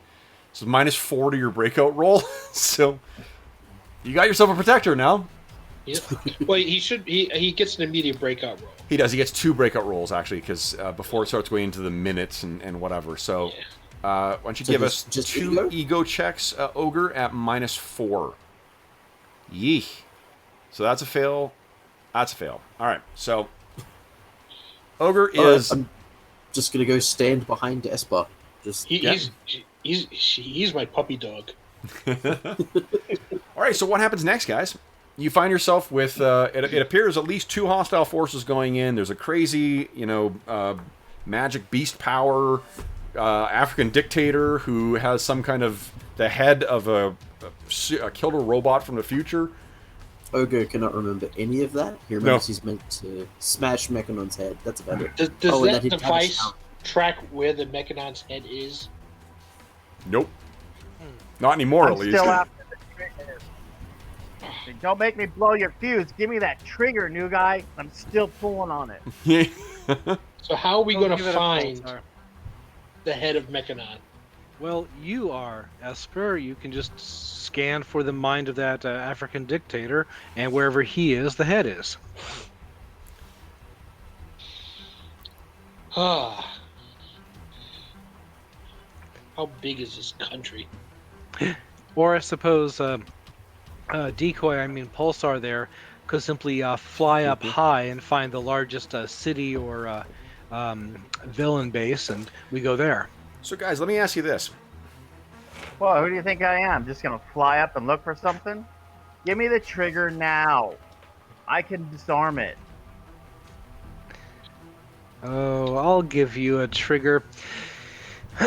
You So is this a incompetent country fool. of more than a Allow million me to people? school you in all the ways you have been incompetent during this escapade thus far. From attempting your biggest power at the beginning and getting knocked on your keister for several seconds, to shooting the wrong foes as you came along to help There was us. You nothing fool! incompetent about that. It was just bad luck. That stuff always happens to me, and I always overcome it. Now, I've got demolitions from in the army. Give me the trigger, and I'll disarm it so we can get out of here. I already did it. While you guys weren't watching. Done. Let's you go. You didn't do This anything. way. You fell on your butt, like you always do. And I start walking off into the jungle in a direction. Okay. Oh, that way. So Foxbat is off on his own. What about the rest of you guys? I just Come to me. Esper, we follow him. I look up at Ogre. It's like, and nod at him. It's like, and we start following Foxbat. Let's Okay. go. I'd like to pick Esper up from behind, put Esper on my shoulder, Yeah. and move after Foxbat. Okay. Watch the tree branches. So what about Tachyon and Pulsar are still fighting over this broken laptop? What are you guys doing? Well, Pulsar, I don't know about you, but I like being near the largest mountain of muscles, so that person gets shot instead of me, and I teleport away with the device to be adjacent to Ogre and walk along from there. Okay. Hey, wait for me. Okay. Ogre's just like really like. Was he always there? Yeah. Yes, yes, I was always there. All right. So is there a reason you guys are still doing the mission? Like, do you guys want to get the Mechanon's skull, or I say yes because if we still return, then whoever's in charge of the corporal, jeez, being ordered around by a corporal. I would That's like not to disgusting. have the entire U.S. government Yeah. chasing after me. That would be an advantage. I don't want to I bother my head. I have forgotten why we're here. who hits the which?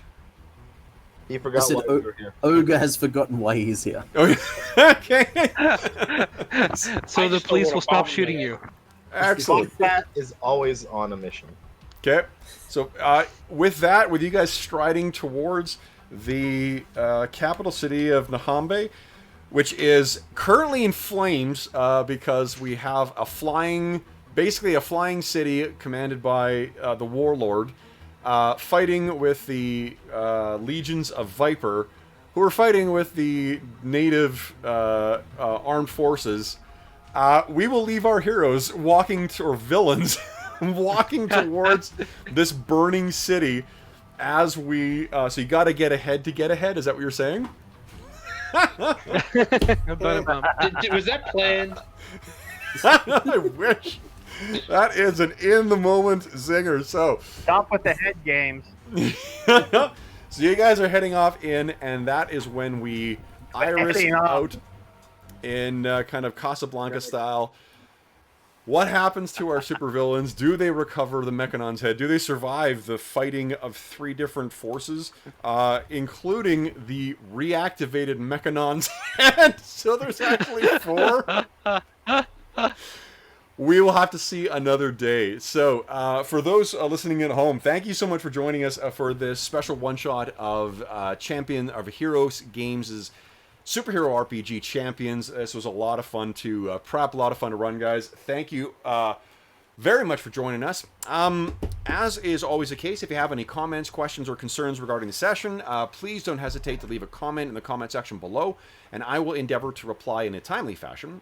In addition, you can reach me on Twitter at Dungeon Musings. And you can shoot me an email at dungeonmusings@gmail.com. You can also follow the link in the description of the video to our Discord channel, where we have channels dedicated to all the games that we run as ongoing campaigns. We have assorted games channels. We have looking for a game channel. So if you're looking to find a group to play with, there are folks on there looking for people to play in their games or for games to play in. In addition, we're sharing pictures of our dogs and pets and things like that. So there's all sorts of areas you can engage with the players or with myself. Yeah. In addition, we have a charity fundraising campaign on the channel called Heroes Save Villages, and you can find a link to that in the description below. This benefits the SOS Children's Villages International Charity, which is a really terrific organization, active in over 130 countries, that provides direct benefits and supportive living environments for over 80,000 orphaned and abandoned children around the world. It is a really terrific organization, and any money that is donated through that goes directly to help the people at SOS Children's Villages International provide those services for those kids. And from now until noon of January 1st, 2020, we are running another charity raffle. The very, very generous people at Beetle and Grimm have sent us a copy of their new Platinum Edition Baldur's Gate Descent into Avernus box set. This is a product that was $500 new, and this is something that you can win for raffle tickets that are only $25 Canadian, which works out to about 18 bucks American. I am paying for the shipping on this, and if you don't win the grand prize, then you still have an opportunity to win one of the other prizes. I have donated a copy of the Pathfinder 2nd Edition Core Rulebook. I've also donated a copy of the Pathfinder 2nd Edition Bestiary and a copy of the Starfinder Character Operations Manual Handbook. So, if you want an opportunity to both win some amazing gaming stuff and help out some kids who are desperately in need of help, feel free to click through to the Heroes Save Villages channel, the webpage. Get as many tickets as you like. Any donations go directly to help those kids. None of it goes to the channel. None of it goes to a middleman. It all goes there. And we will be having the draw live on January 1st that evening. So, last but not least, I want to thank my players. So, Brian, Chris, Wayne, Steve, and Sean, thank you so much for joining me today, guys. Sean, as a last-minute sub-in, thank you very much. And Steve, for getting up at the ungodly hour you did to join us today. Thank you so much. It was a pleasure. Thank you for having me. Yeah, it was a good Awesome. Well, thank you, guys. Thanks, Dan, Kev. You're very welcome, guys. Thank you, Kevin. You're very See you welcome. New Year's Eve, Thank probably. you. And again, I apologize for mind controlling everyone, but you give me a That's bill. exactly I what got you mind needed control. to do. I don't know what you're talking about. I'm just protecting this pretty lady from bullets. Mind control? No, nothing about it. Excellent. So, for those listening at home, those join us live. Otherwise, thank you again for joining us. And until next time, happy gaming.